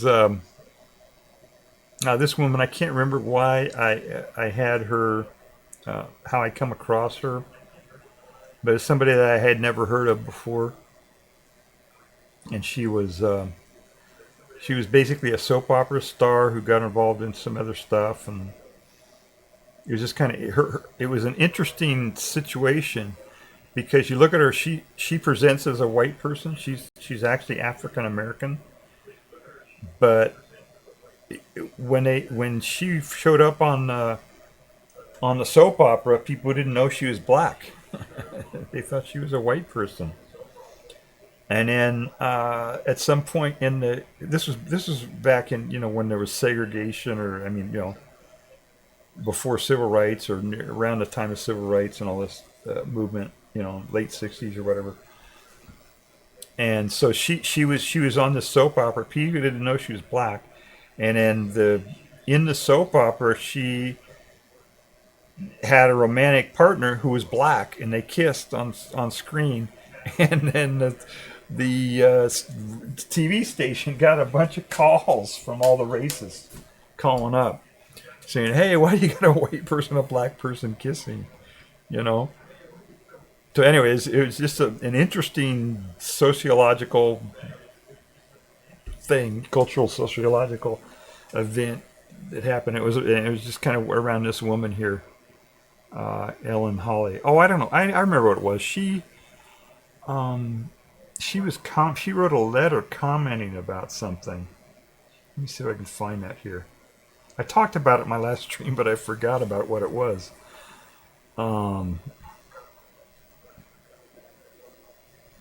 Yeah, I don't remember what it was. Anyway, she was very much in favor of civil rights, of course, obviously, and very active, and she was an activist, right? Trying to help civil rights. So anyway, that's one. That's one on my tabs. Let's see. Happy Nightmares. Welcome, Happy Nightmares. Welcome to chat. Happy Nightmare says, haha, oh my gosh, yes. A lot of my streaming is just going through my open tabs. Yeah. I don't know if I've done this before, but I think I did it once before. But I think this would be kind of fun just to go through, just to see. And some of these are so old that I don't even remember what they are. Okay, here's the 1973 oil crisis. Yeah, this is I was just kind of refreshing my memory. I remember 1973. I don't remember if it was 73 or 74. I remember going to the gas station, and the price of gas had gone up over 50 cents a gallon. And I remember saying to myself, no way, I'm not going to pay 50 cents a gallon for gas. That's ridiculous. So, and it just I just remember that happening. And when they did this oil crisis, well, actually, this is Nixon. What he resigned in '74, right? And then, so maybe it was the second oil crisis. Yeah, there it is. Second oil shock occurred in '79 after the Iranian Revolution. So that's. Carter took a lot of political heat for this too, and he implemented this thing where he told everybody that they couldn't drive faster than 55 miles per hour because it saves a lot of money, right? If you don't drive really fast, if you stay under 55 miles per hour. You burn a lot less gas per mile. You save a lot of gasoline that way. So, but rather, what Carter did, he was kind of a technical guy. He was actually a nuclear engineer of some sort or something. So he was very technical, but he wasn't as politically savvy. But what he did is he said, okay, we're going to pass a rule that says nobody can drive, that's the law now. Nobody can drive faster than 55. And everybody got pissed off because some people didn't want to do that. But if he would have got on national TV and said, hey, if you're driving really fast, you waste a lot of gasoline and it costs more money. You can save a lot of money if you drive slower. And then he could have had people voluntarily spend, use less gasoline. And then they also did this thing where they had odd even days there were big lines at the gas stations, and so to try to get the lines less, they had odd even days. If your license plate ended in an even number, then you could buy gasoline on even days, and if your license plate was an odd number, then you could buy gasoline on an odd day. And the whole thing was just micromanaged, and it pissed everybody off. And of course, he was a one-term president because of that, because he just totally screwed everything up. I mean, his heart was in the right place, and he was he very much wanted to help people and the whole thing. He just didn't understand the politics very well, and it didn't work for him. Let's see. Flash. Oh, yeah, Flash said, oh, snap, before Star Trek did it with Kirk and O'Hara. Yeah, I think so. I don't remember. I don't know what the timing was on that. Yeah, maybe it was. It looked like an interracial kiss, but maybe it wasn't. I don't know. So, I guess. Yeah, no, the whole idea of race, right, is a social construct and all that. All right, let's see what else we got on my little thing here. All right, so that was the oil crisis, right? You see the prices go way up, blah, blah, blah. Battle of the Sexes, tennis. Oh, yeah, this was something I looked up. I don't remember what it was that caused me to do this, but way back in the 70s, there was this Bobby Riggs and Billie Jean King. I don't know if you heard about them before, but this was in 73. And I guess what I was trying to do was to try to figure out if this was a distraction of some sort from something that was going on. But this actually happened before the big oil crisis. But it was in the middle of Watergate and all that coming around. Anyway, they had this it was a big media thing, right? And Bobby Riggs was an older tennis pro, and Billie Jean King was younger, right, 30 years old, and so they did a match between them, and it was billed as the battle of the sexes. This was right in the middle of the women's liberation movement, which kind of started during the revolution in the late 60s. And so that was kind of something that was, they burning their bras, all that kind of stuff. And so that's, you guys familiar with any of this? Do they teach you this stuff in school? Do you learn about this stuff? I don't know. I don't know if young people know what I'm talking about here. But this was, it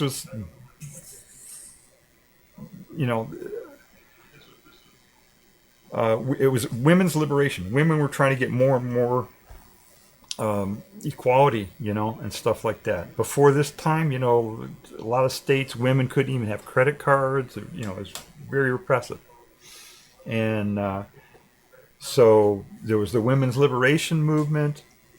Women burned their bras as a protest. It's kind of a silly little thing, but it got a lot of attention. Anyway, one of the things that came out of it was this battle of the sexes where Bobby Riggs and Billie Jean King played each other in a tennis match, and the woman, Billie Jean King, won. But it was a big media event, and they had, let's see if they have pictures of this here. Yeah. It was totally, they were like, here's Billie Jean King being carried onto the court on a litter. I don't know what that litter is. What is that? Okay, it's a platform for carrying people. So she had these guys carry her out there, and it was a circus, right? It was if you think of like professional wrestling or something like that, right? That's kind of what it was. And it was this big media event, and a lot of people watched it, and you know, ABC made a lot of money on it, I guess. So, but it helped, popularize that women needed to be treated equally and all that kind of stuff. So that was kind of interesting. That was one of my tabs. Let's see what my next one is here. Oh, the Declaration of Independence. I wanted to talk about in fact, I wanted to do a whole stream on this. There was probably not enough to do a whole stream, but I wanted to put a title of my stream and say why the Declaration of Independence is TOS on Twitch. Because it is. The Declaration of Independence is TOS on Twitch. Unless you're talking about it in the context of saying it's a historical thing or whatever. But there's a lot of words in there that if you just said them out of context and just said those words, they'd get you banned on Twitch, Let's see. Flash says, because they promoted that a lot, that's weird. Yeah. Because they promoted the game. Well, they wanted to get a big audience and make and sell advertising around it and make a lot of money. That's why the ABC did that. But in fact, and Billie Jean King didn't originally even want to do it. So they talked her into it, and she figured it would help women, the cause for women and all that. So women's liberation.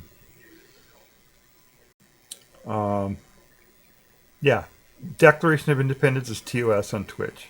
There are sections of the Declaration of Independence where they say things that are racist and horrible things to say, and they would be TOS on Twitch. So, I mean, there's a lot of good things, a lot of stuff. You don't throw out the baby with the bathwater. So there's a lot of good things in there about freedom and equality and stuff like that they didn't actually implement, but they talked about it. But they also said bad things about the native people, the people who they had committed genocide against, and used this as a manifest destiny and all that to do their genocide against the native people. And this was part of that. But it also had the good stuff, right? It had the good, people should be free. We should be self-governed. We should have have a say of our own. Govern ourselves. We should be free to do what we want, as long as we don't hurt people. That sort of thing. And a huge, more than half, I think, of the Declaration of Independence is just a big, long list of saying what all the bad things that the king was doing, Let's see here. Do they actually talk about that? Drafting a dollar? This is just a big, long article on it. History of the documents, legacy. What does it say on legacy? Oh yeah, global influence. They got a lot of stuff in here. They don't talk so much about the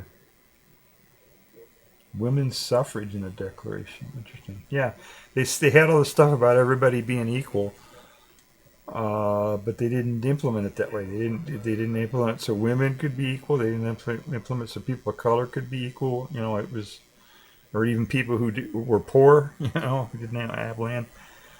So a lot of things were screwed up. Anyway, that was obviously something that I had on Independence Day. I looked that up just for fun. Let's see what else they got here. Okay, this is the Second Continental Congress. This is just my research right of that. I was looking at that and saying, oh, I wonder what else was blah, blah, blah. And I just, you know how it works, right? We did the Declaration of Independence, 76, and then we did the Articles of Confederation, which came right after that, and then and that didn't work out so well. And then by the time we got to, what was it, 88 or 87, I guess it was, then they did the actual Constitution. And then a couple years after that, they ratified the Bill of Rights and stuck that onto the Constitution because they didn't get it right, didn't get that right even. So, all right, let me see what else we got here in chat.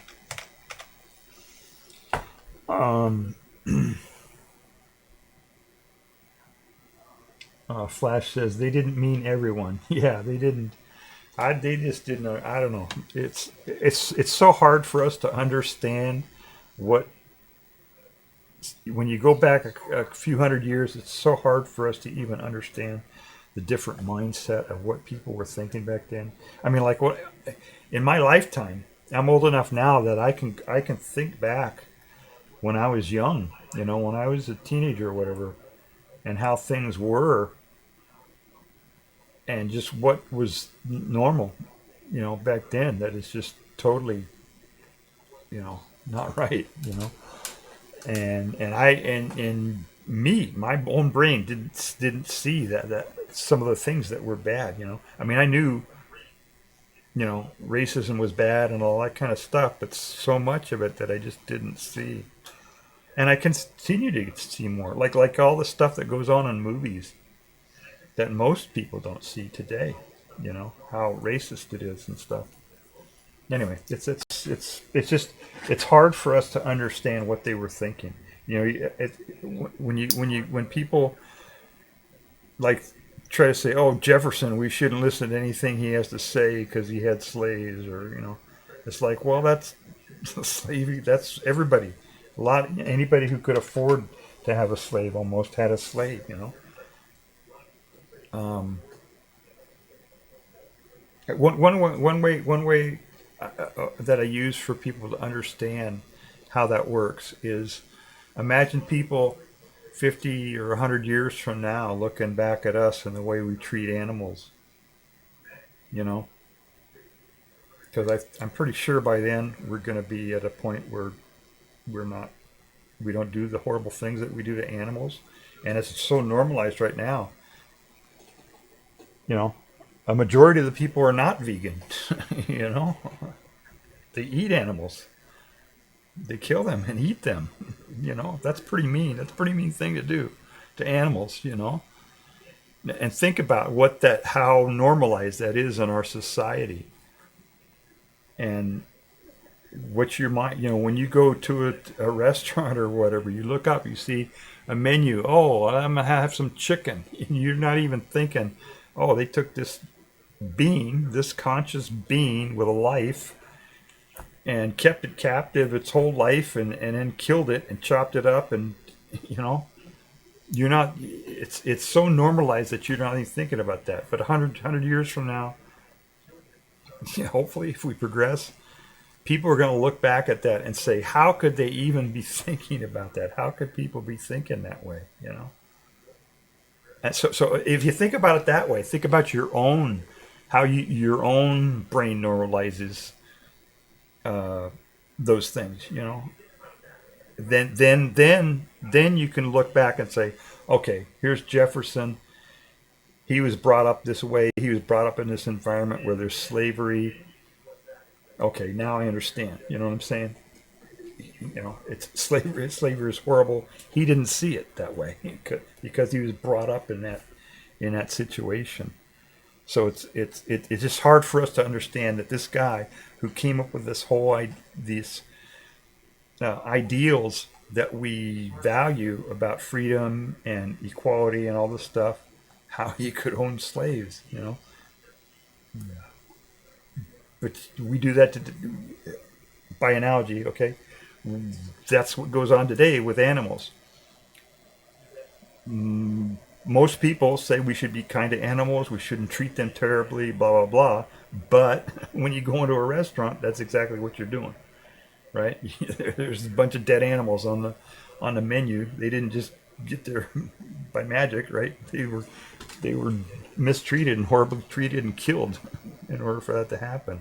So anyway, I don't know if that makes any sense, but that's a way of trying to make people understand how things change over time and how you can normalize things that are pretty bad. Flash says it wasn't until like 1950 that certain people with certain skin color were considered full people. Yeah, it wasn't. I mean, there was segregation for a long time.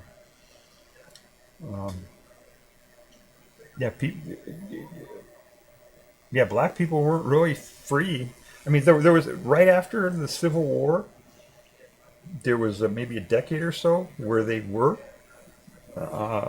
especially in the North, where it was like after the war, it was like, wow, we're done with that. We're not going to do that anymore, but then over time, the South got the Jim Crow laws and everything like that, and it got into segregation. Things got messed up again, and it was like that again. It was, black people didn't have freedom until the civil rights movement, and there's still racism, right? There's still racism that goes on.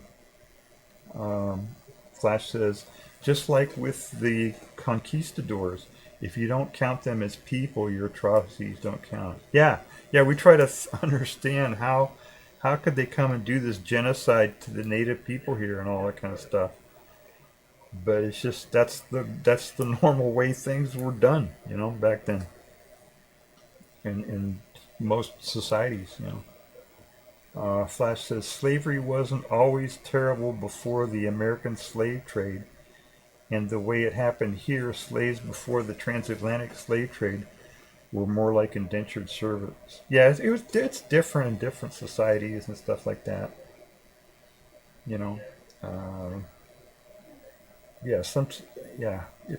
That's a whole big subject all on its own, I guess, isn't it? A lot of times it was just a conquest. If one group of people, attacked another one and won the war, then they would take those people and turn them into slaves, and they would be, they would make them slaves. In addition to taking all their stuff, they take the people and make them slaves. Flash says a person might sell themselves for 20 years, or so they had money for retirement or to live with their families. Yeah, there was indentured servitude too. Yeah, but the black people that were taken from Africa, that wasn't indentured servitude. They were kidnapped. They were their families were slaughtered sometimes. They were, all their stuff were taken, and then they were kidnapped and stuck on boats in horrible conditions and brought over here, and were just slaves with no hope of ever being free. It was a horrible thing when you think about it. It's just amazing how anybody could even do something like that. That's pretty bad. All right, so that's. I'm sure mass media was not talking about all that when they were waving their flags and doing their 250th anniversary. They probably weren't talking about too much about that, were they? State sessions.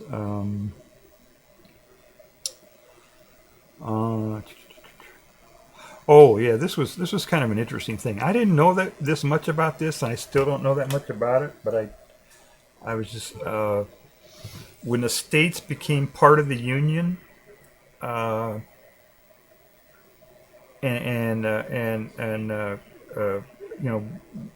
became part of the United States. They had to. A lot of them had to cede possessions that they had. When we first got independence, all these states here were all separate countries, right?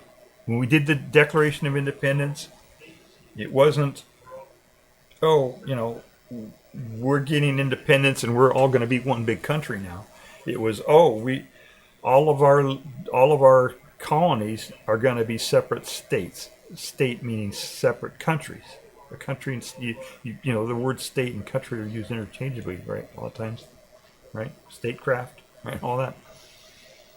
So when we got independence, all these states here were all different countries. These are all different. Think of them as all different countries. And first thing they did was they organized themselves into a treaty, basically called the Articles of Confederation, where they kind of agreed how they were going to do trade among themselves and all that kind of stuff. But when it came down to actually doing the let's see, state land claims and cessions to the federal government, 1782 to 1802. So, yeah, this was during the time after the Declaration of Independence, and then between the Articles of Confederation, and then by 1787 is when the Constitution was drafted, and then it was ratified by 89, I think, if I remember my dates correctly. But part of that whole process, these countries, all these separate countries here, the country of New York, the country of Pennsylvania, all these different countries, a lot of them had territory that they had claimed, just like a country would claim new territory before they incorporated into to make it part of their country. They all had their own separate territories, and part of the process of these countries coming together and making the United States under the Constitution, one of the things they had to do was they had to cede these territories that were not yet incorporated part of their state or whatever to the federal government. And then the federal government later on made them into new states and stuff. So, and there was like wheeling and dealing going on and stuff like that. But they eventually all did it. They all gave up their claims to the federal United States. So, anyway, this is just kind of a new thing, a new part of this whole process of forming a country that I really didn't understand. I didn't know that much about, so I was trying to read about it, and I still don't have a firm grasp on it, the timing and all that and the details. But I just thought it was kind of interesting. So that's State Cessions is the name of the article in Wikipedia if you want to look that up and read about that. All right, let me look at chat here.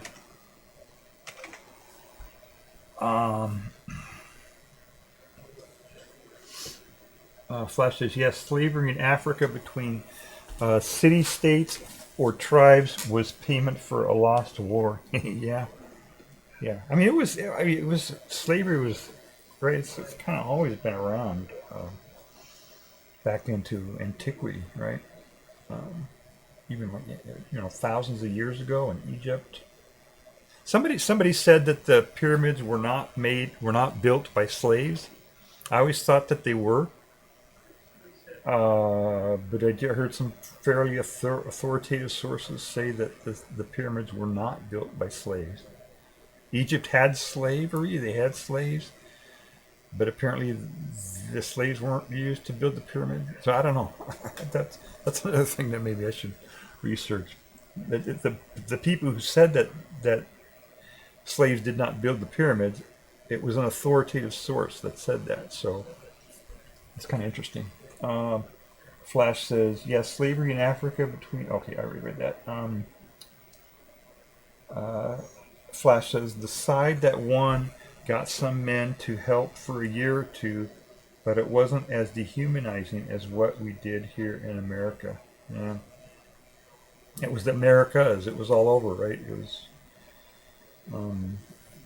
Spain did it, I don't know, Trail of Tears. Yep. Yeah, there's just a whole bunch of horrible stuff.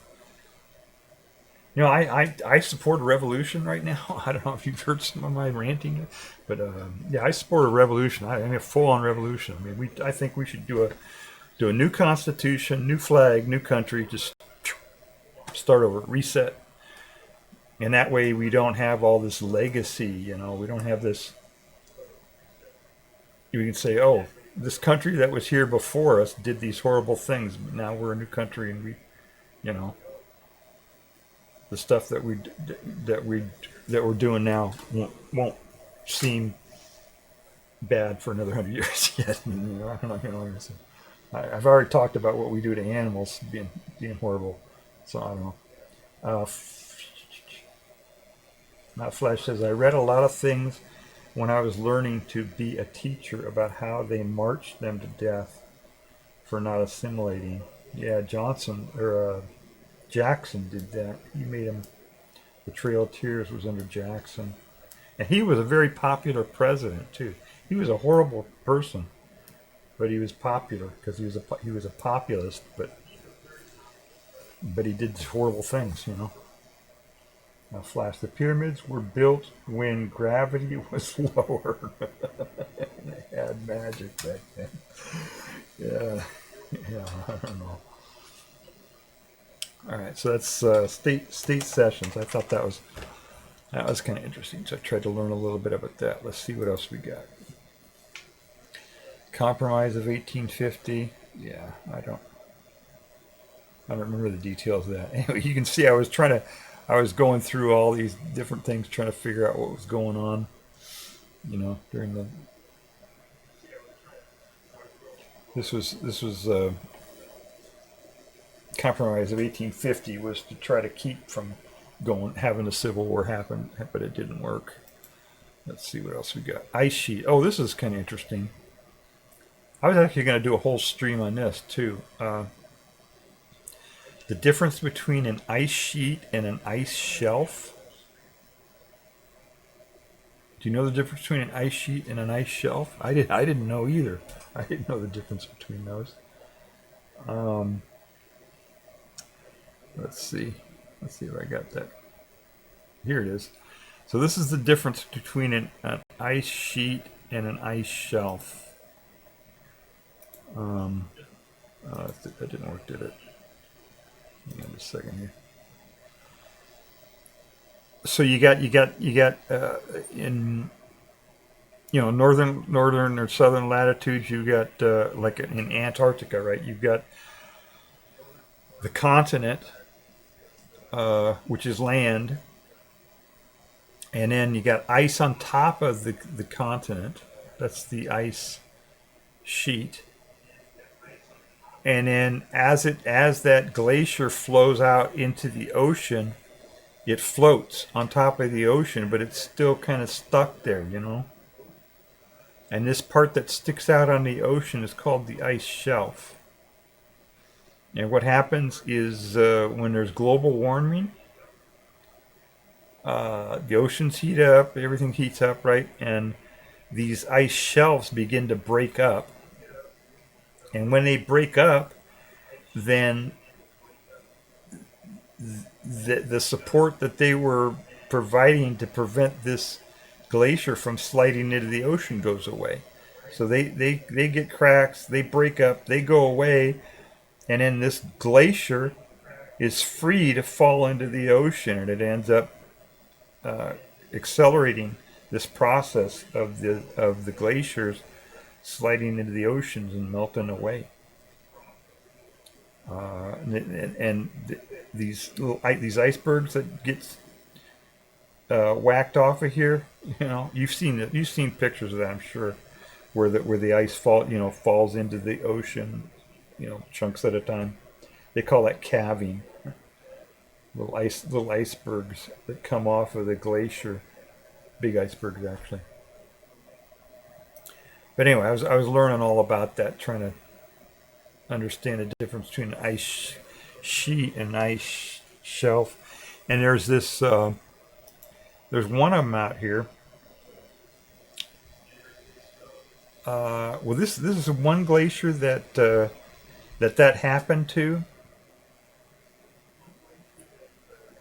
I don't know how you pronounce that. Thwaites Glacier, whatever. That actually happened to that back in the 80s, was it? I forget. That process happened to this one glacier. Let's see, or it is happening. I forget now. No, this is the one that's currently happening. There was another one that it already happened to. Maybe this is the one that it happened to. But anyway, that's something that's kind of happening, and they watch it. Apparently, this is one that they think it's going to happen to very soon, and it will accelerate. And when they say accelerate, they mean like instead of happening over 1,000 years, it'll happen over 50 years, or you know what I'm saying? It's not like it's going to happen right away, but it's this is all part of climate change. Stuff that's supposed to happen. Because the climate does change, right? It changes all the time, right? But it changes over long periods of time. What we're seeing now is stuff that's happening, within the lifetime of a person, whereas normally it would take 1,000 years or whatever, Let's see. Chat says, let me read chat here.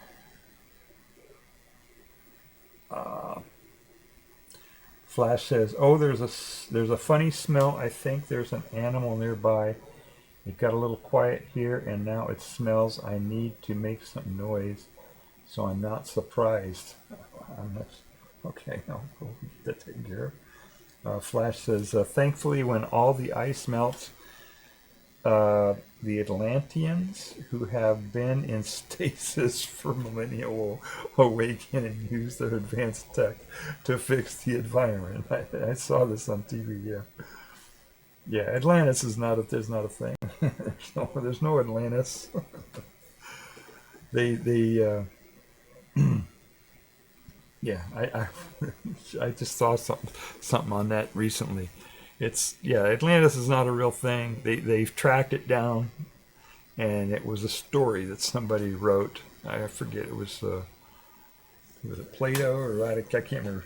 Actually, somebody fairly famous who had written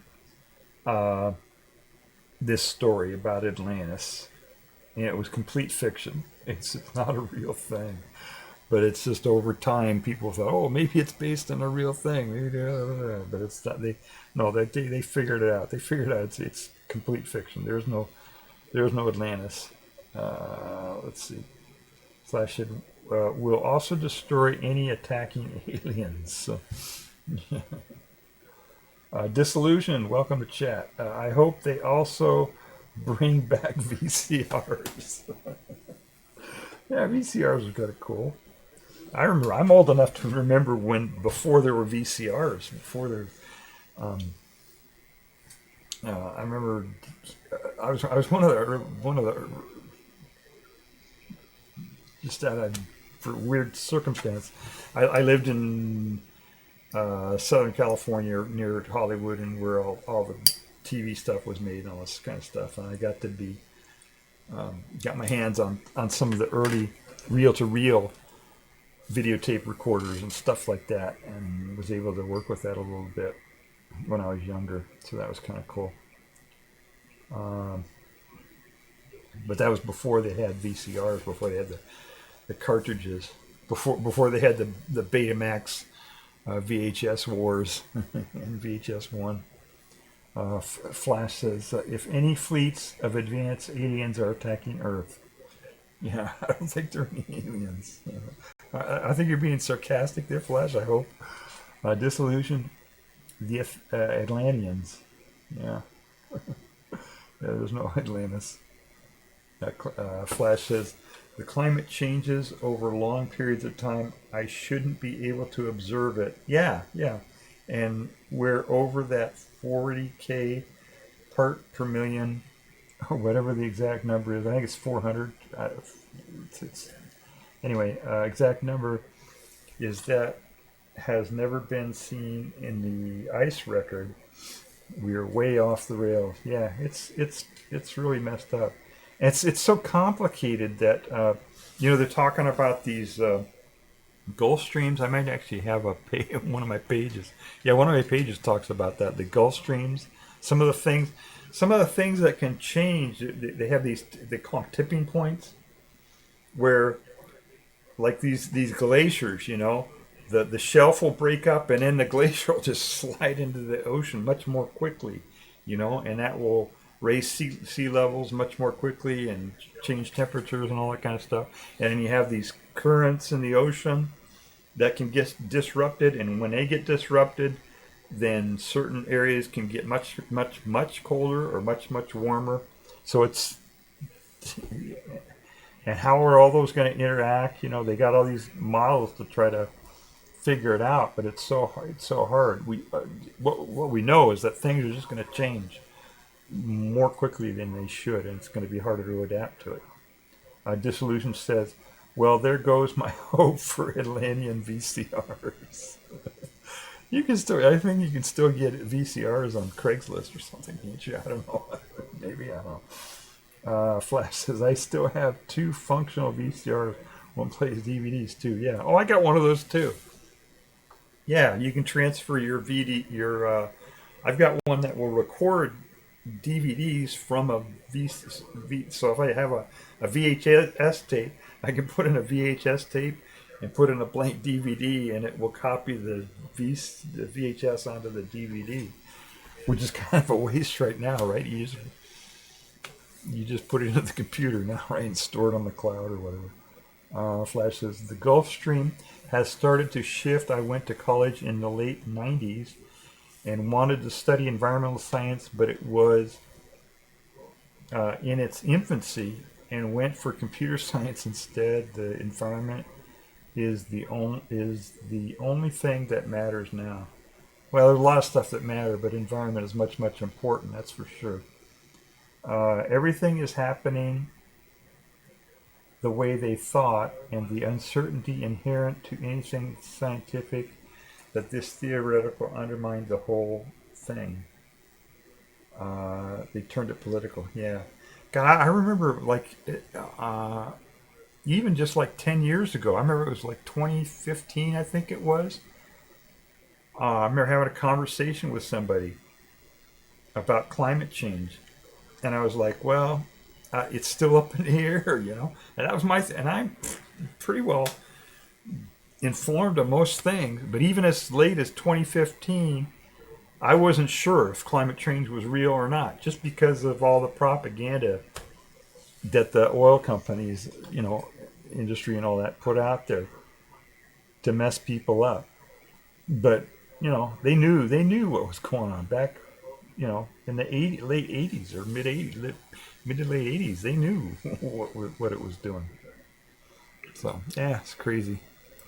All right, let's see what else we got here. West Antarctic ice sheet. Okay, that's another one of those things that's sliding into the ocean. Let's see what else we got here. Oh, European heat wave. Yeah, there was a heat wave in 2003. I don't know if I forgot about this or why I don't remember this, but there was a heat wave in 2003 in Europe that killed many more people than this most recent one. And the reason it killed so many people is because they weren't ready for it. This one, they were a little bit more ready for it, and they had, I don't know, whatever, cooling stations or who knows what, they were prepared for helping with the heat wave on this one. But this one back in 2003 killed more than 70,000 people in Europe. So, yeah, it's this is kind of going to be like the new normal, We're going to have this. They're probably going to be more and more often, that they're going to have these kind of heat waves like this, and it's just going to be harder and harder. And some parts of the world, in the Middle East or maybe in Africa, some places, it's going to be too hot to live. Period. Even if you at all, it's going to be 120, 130 degrees or whatever for long periods of time, it's just going to be too hard to even survive for humans to survive anymore in those areas.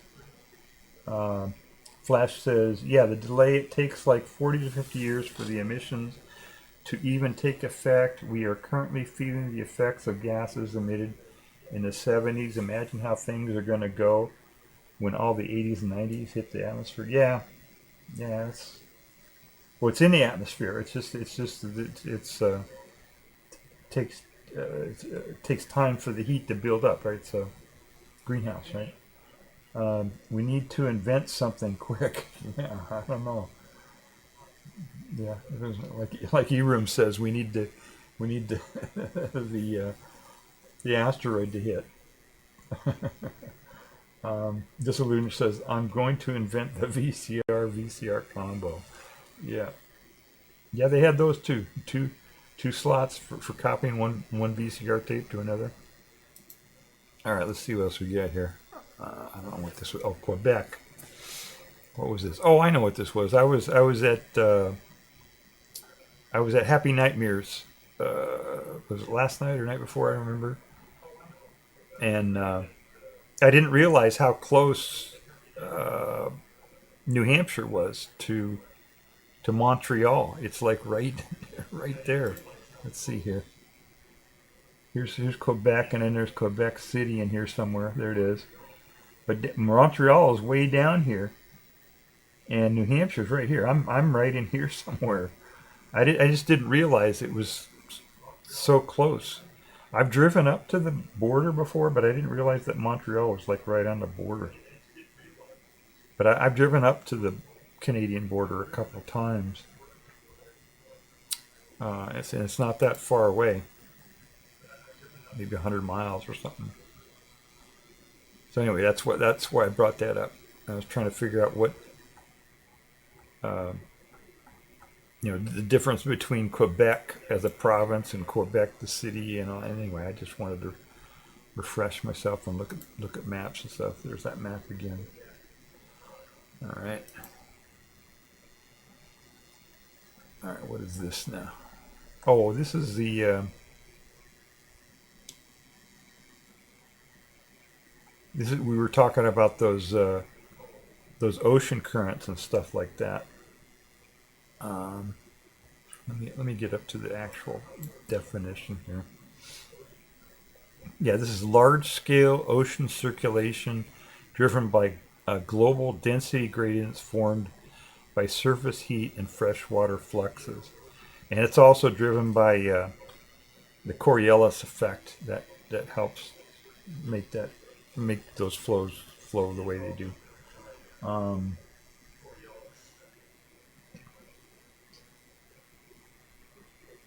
Disillusion says drat foiled again. Yeah, that happens to me all the time. I come up with an idea, and I guess I've kind of figured out now. But if I come up with an idea, there's already been 50 other people who've come up with the same idea. It happens all the time. You think of something, say, "Oh, I got just a new idea," blah blah blah, and then you Google it or you look or whatever, and you find out that it's already been invented by somebody. So anyway, this is a whole article about these major currents that go throughout the whole globe, and this is the one that they are worried about. This one that goes from the Gulf of Mexico and brings heat all the way up here to Greenland and Europe, and it dumps its heat up here, and then it comes back down and flows and stuff like that.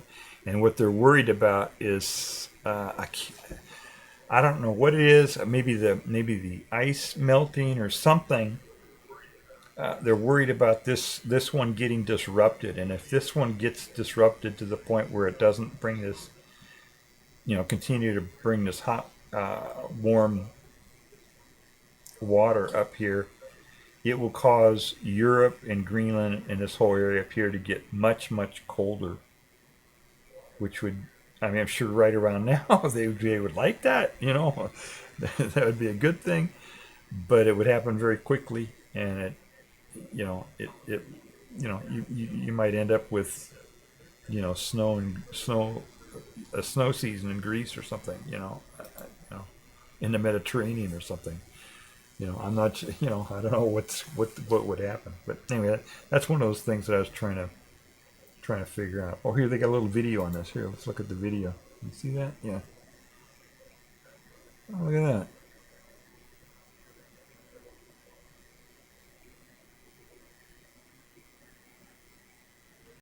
Is there audio with this? Is it doing audio?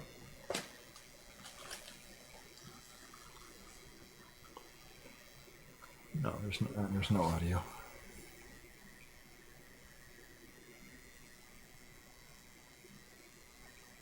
Oh, there are all kinds of little small ones too in there. Look at that. You see all those little ones?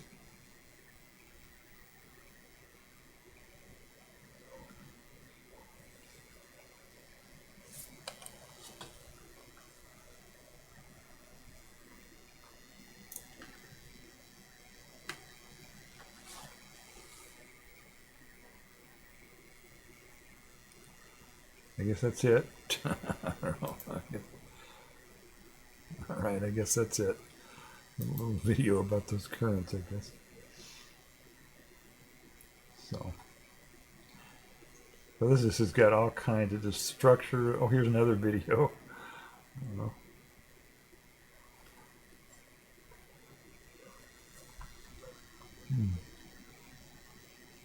Slow down or collapse. This is what they're worried about, right? If these things get disrupted and stuff, how that would really mess things up. I'm sure they have all kinds of models and everything else. So anyway, so that's kind of interesting. Let me see what we get here in chat.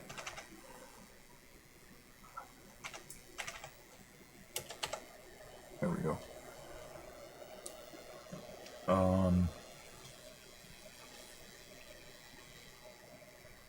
Flash says, yeah, these are all going to be messed up soon beyond coming back. Yeah. Yeah, I don't think we're ever going to get it back to where it was, but it's like, if you're in a hole, stop digging, and at least, you'll still be in the hole, but it's not going to be as deep, That's why all the whales and sharks are so confused. Are they confused? I don't know.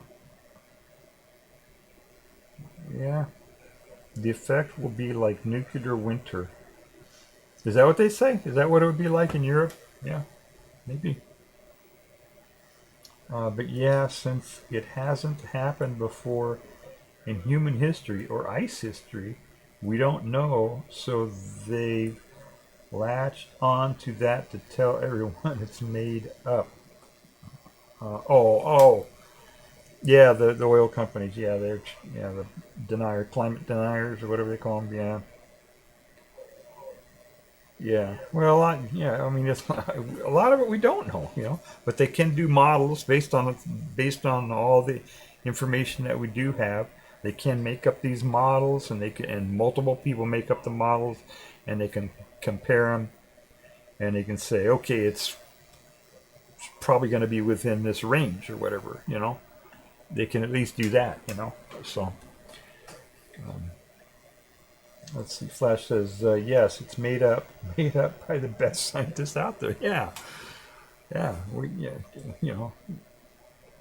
And there's, and I'm sure there are a lot of things like when the ice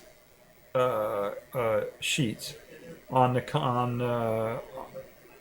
when they slide off into the ocean, it allows the land to move up, and who knows what that's going to do to geologic activity and the continental plates, and I mean there's so many moving parts in this thing.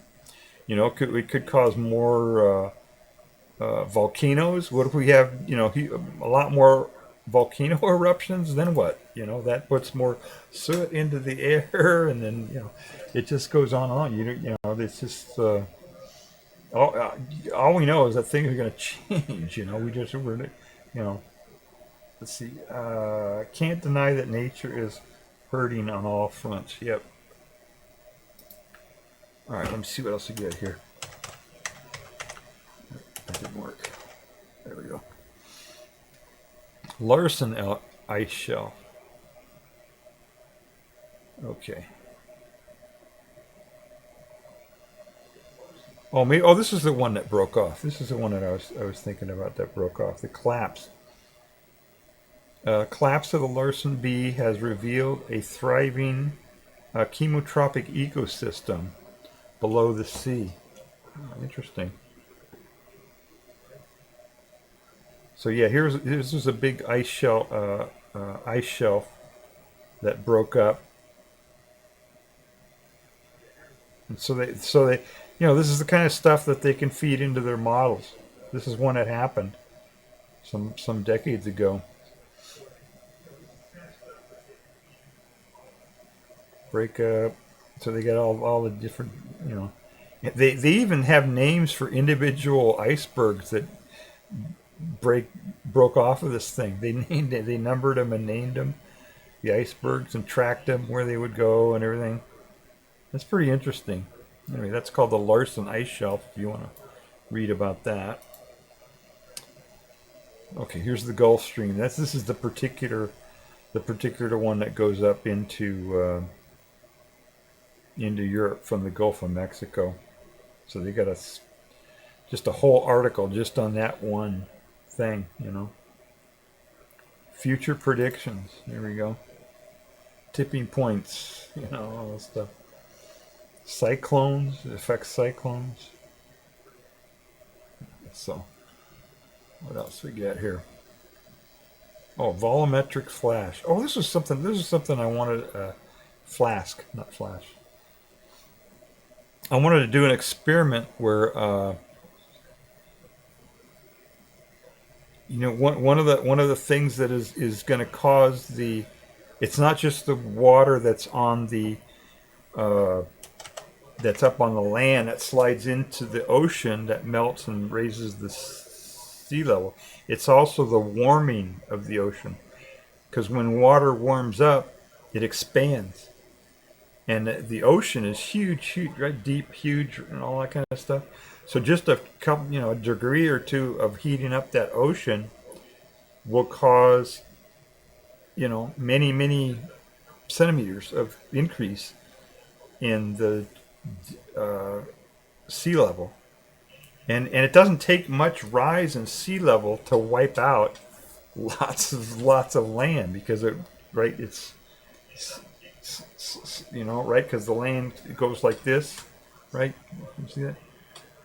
So when the sea rises just a little bit, like this much, it takes up a lot of the land. You know what I'm saying? So it's a big deal. I was going to do an experiment where I take like a flask or something, like one of these.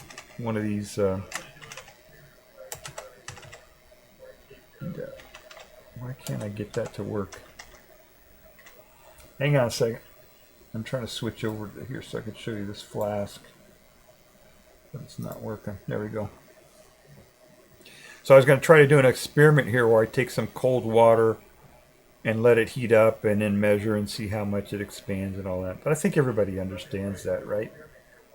I think everybody understands when water heats up, it takes up more space, and right? That's why sea levels will go up. One of the reasons why.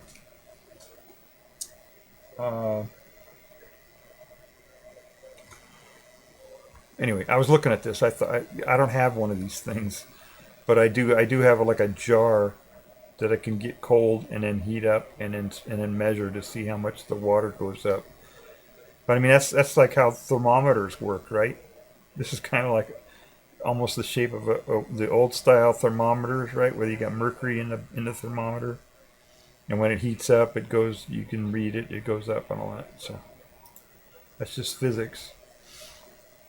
I was learning more, trying to find out other things. Right? I found out about this thing, and I thought, oh, what else is there? Whatever, And I just started reading all about different glassware that they use in the labs and all the different names for all these different things. They got a flask, they got a this, a beaker, a this, and a test tube, and a that, and so I was just learning all about that. Let's see what else we got. Oh, this is funny. Let's see. Oh no! This is not funny. This is a particular plant that is poisonous. Why did I look at this? Ragwort. Yeah, it's a common weed, but it's poisonous. It has poisonous effects. This is one of those things where you just got an ordinary plant out there, that's just around, but it has these poisonous effects, poisonous to animals and people and all that. Ragwort, it's called. Is of particular concern to people who keep horses and cattle. Yeah. Britain and continental Europe, I guess, is where it is. And there's certain plants around here that are the same way, that are not good for livestock and stuff like that. But I don't know what they are. I don't know which. The people who keep livestock, that's something they have to know, is which, how to identify which plants and stuff and get rid of the bad ones and everything. Let's see what else we got. List of sovereign states. I don't know what I was doing. Oh, I know what this was. We were at, I think it was eRoom stream. They were showing flags, and it made me think about flags and what they all look like and stuff like that. And I saw a flag around here where I was driving around, and I saw a flag, and I wasn't sure what country it was from, so I looked it up here and looked at some of the different flags, what they look for, or what they look like. It turns out there's a lot of them. It was Denmark, that's the flag. The Denmark flag. And it turns out that a lot of those countries, Denmark and Finland and Sweden, all their flags look very similar. They look kind of like that, with that cross on them. Anyway, that was something I was looking at. Oh, this is cool. This is a giant snail. Look at how big this snail is. Look at that. Isn't that cool? Look how big that snail is.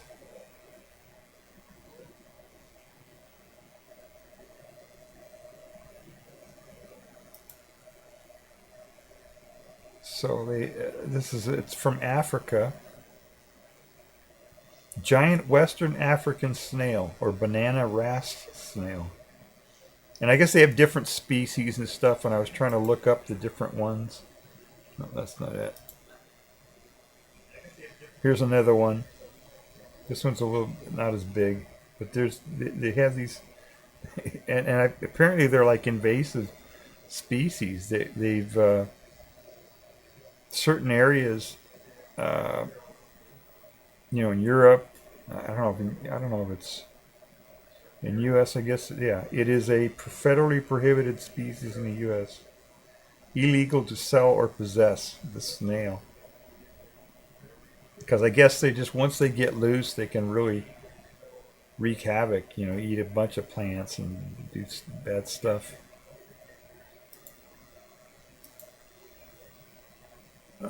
Okay, that's the snails. And protein toxicity. Somebody was talking about, I can't remember what it was. They were talking about people who take these protein shakes. You hear about that, right? People, bodybuilders and stuff like that. It's bad for you. You don't want to take too much protein. If you're healthy, and you otherwise eat, diet, a variety diet, then maybe you can get away with it. But if you have any problems with your with your kidneys or liver and stuff like that. You can really mess things up by eating too much protein.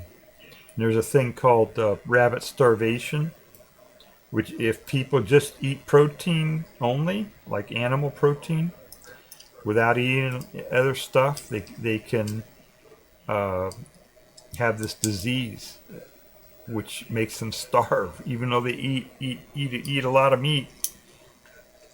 But if they don't eat enough fat and carbohydrates and stuff, it'll kill them just by eating protein only. So it's not good.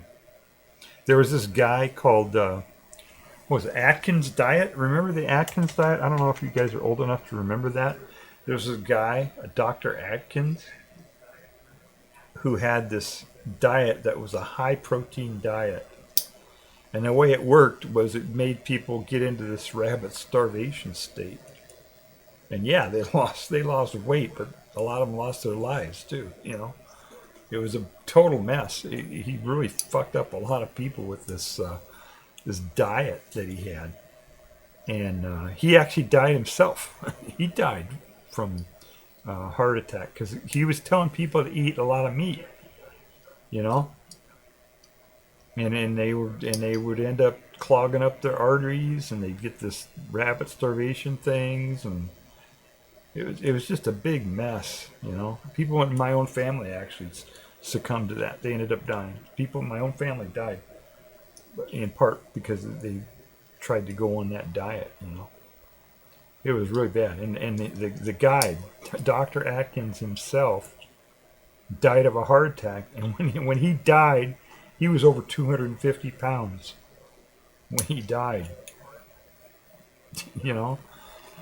So it's crazy what people will believe, you know, and what people will do, you know. And I'm sure he knew what he was doing. I mean, he must have known that his diet was not healthy. So why did he do, you know, what was he doing? What was he thinking, you know? I don't know. Anyway, so that's something. And then this last one here, this flower right here, we got a bunch of these growing out out on the side of the road.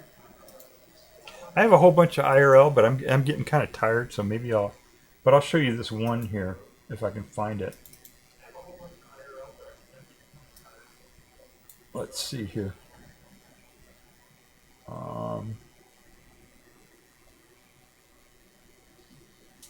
Oh boy, I don't even know if I can find it now.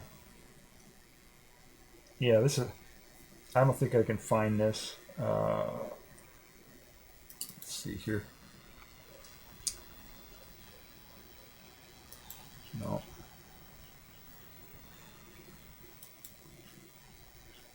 Yeah, I don't think I can find these right now. I'll try to get this set up a little bit better.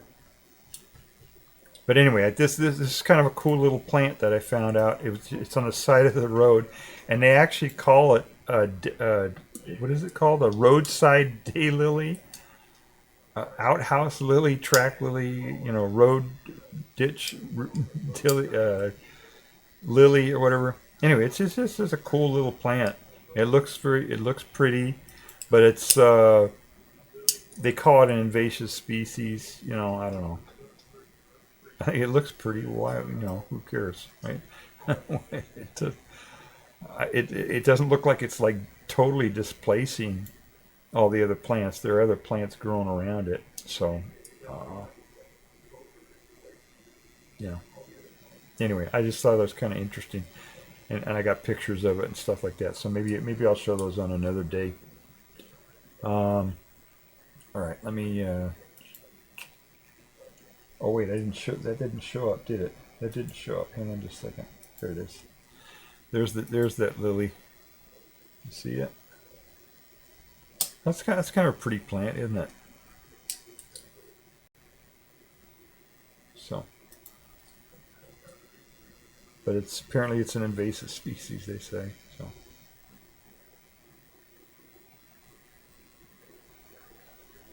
So I can't remember. I think what it is, I took pictures of the plant and then asked Mr. AI, and it came up with it. And so I researched it, found it, and all that kind of stuff. So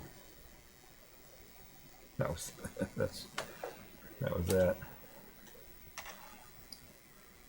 All right, let me see here.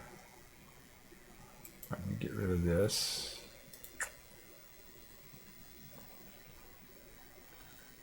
And let's see, we're here on Twitch. Close that. That pops back up. All right. I don't know. Did Ivan E-Room start his stream yet? I think I missed his stream. Tried at 10:30. Yeah, I think I missed his stream. Oh well.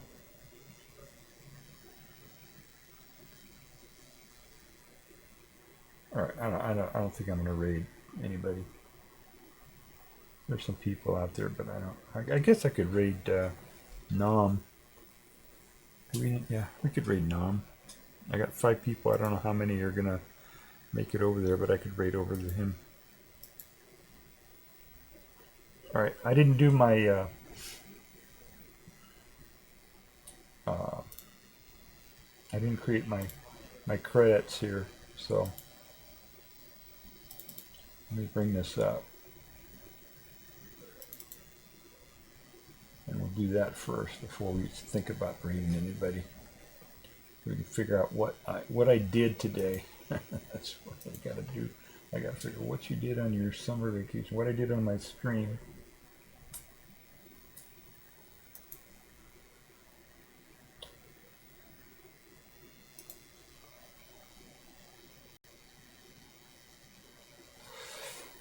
All right, I gotta figure out how to bring my document up here.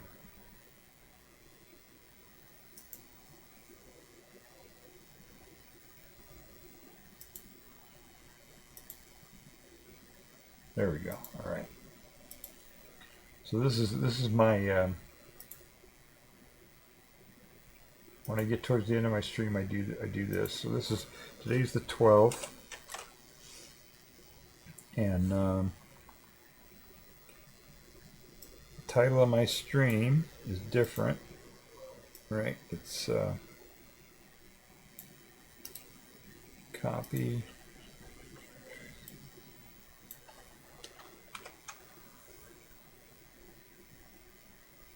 What a beautiful day. That's the name of my stream, because it's kind of beautiful. And let's see, I only have a few of these extras here that I can put down here. So that's kind of some things that we talked about.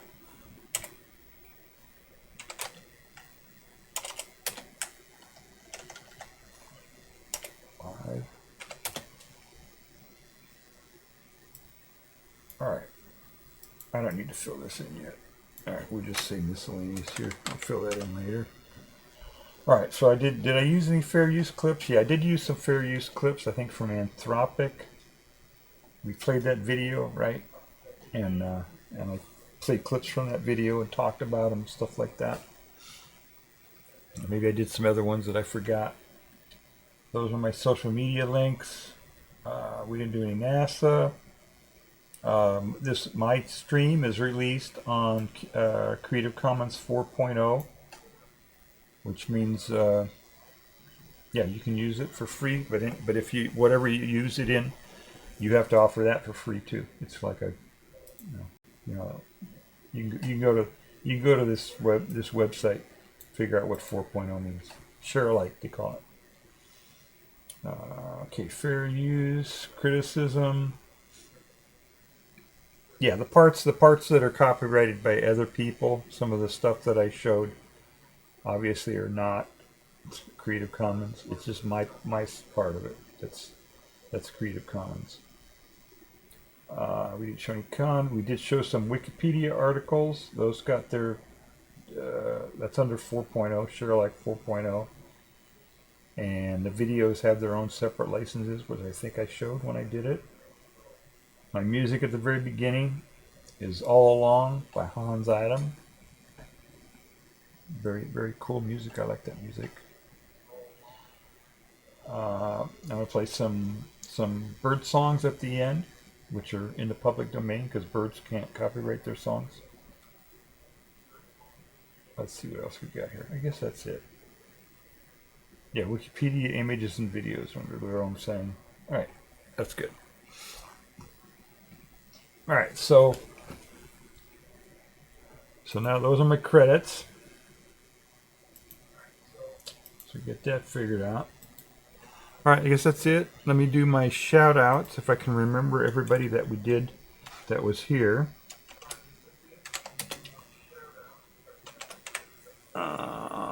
Oops, Memloss. Shout out to Memloss. He does. Oops, did that work? There we go. Memloss streams GTA 5, Grand Theft Auto 5. Shout out to Flash. Flash streams the IRL and work streams and stuff. He drives around on a bicycle. Pretty cool videos. Oh, you're still here, man. That's cool. Okay. I didn't know. Let's see. Disillusioned. Do you stream Disillusioned? I don't know. I don't know if Disillusioned streams or not.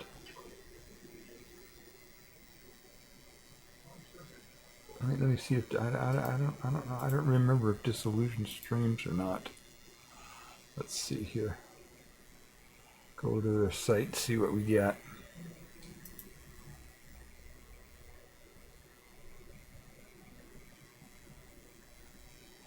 I don't see any videos. It says Disillusioned streams Tales of something Mahjong game. Okay. All right. So let's give Disillusioned a shout out.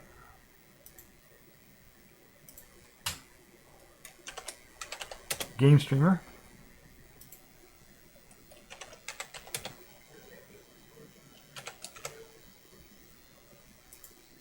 So give Disillusioned a follow. Oh, I should give him a follow since I was there. Let me follow Disillusioned. Alright, I'm following Disillusioned now.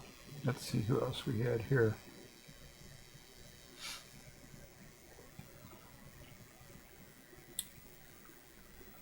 Oh shoot, there was somebody else here earlier and I forget who it was now.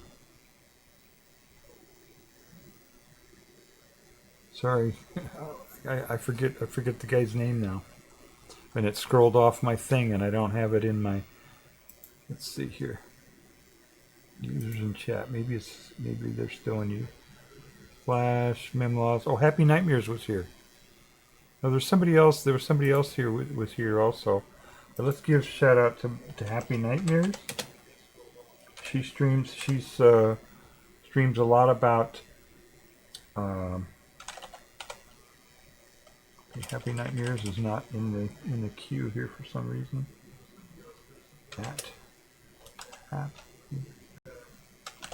Happy Nightmares. Let's see if that works. Did that work?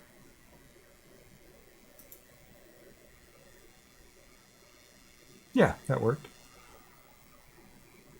So Happy Nightmares, she does food streams, she does a lot of cognitive science. She's an expert on cognitive science and a lot of variety streamer, I guess, kind of like me, interested in things, learning new things and stuff. And I'm sorry I can't remember that other person's name. They've scrolled off and I don't have them on here, so. But there was somebody who was here earlier. I don't remember what their whole name was. All right, I guess that's it. If I missed you, I'm sorry. I didn't mean to miss anybody. If I missed anybody on the shout outs, but yeah, on these small streamers, everybody should try to follow everybody else if you can. That's how these little small streamers can build up, to get their followers up. And then the more followers, I don't know if that helps or not, but the more followers you have, then the more people who get notified when you go live, and maybe you get more people who come into your stream and all that. So, all right, I guess that's it. All right, everybody's followed. Okay, I guess we're done. All right, everybody, thank you for stopping by. I'm not gonna raid out. Don't have enough people to raid out. So take care, and I don't know what I'm gonna stream next. Maybe my next stream I'll do some of those IRLs I promised. So sorry we didn't get to them today. Take care. Bye bye.